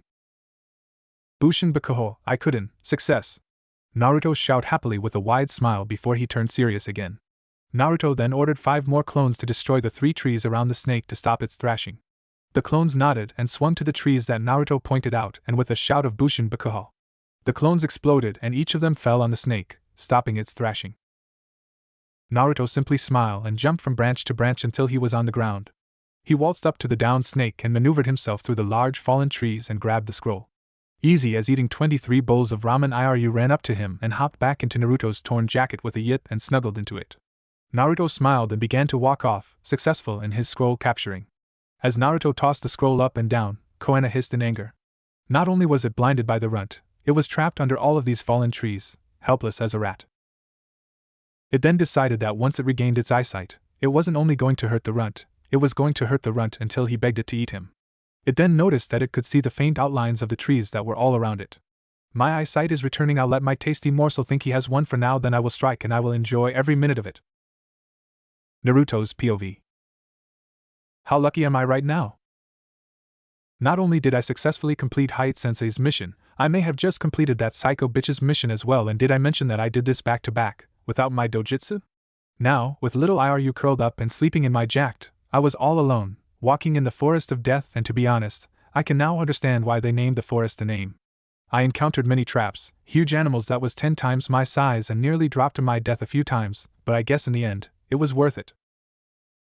I wonder if you're watching up there, Iruka-sensei, cheering me on as I face on these challenges in your honor. If so, I'm happy you are. I may have failed you during our time together, but I will make you proud of me up there. Just watch me, sensei, and see the person you molded me into with your support and love. I walked a long ways down the barren forest in confusion. I guess I was so used by all of the booby traps and the huge wild animals that without them, it seems I'd almost lonely. I then looked at the sky and noticed 2 things very important. 1. There was a small tower in the distance, so I guess that's where the end of the forest is, so that must mean that I'm almost done, and 2, the sun just started to set. Now, I don't really know how many days it's been since hate, and that sadistic Mitarashi dumped me in this screwed up place, but I knew I needed to get to that tower fast or I might fail this test, and there is no way in hell that I will let that crazy bitch win and send me back to the academy.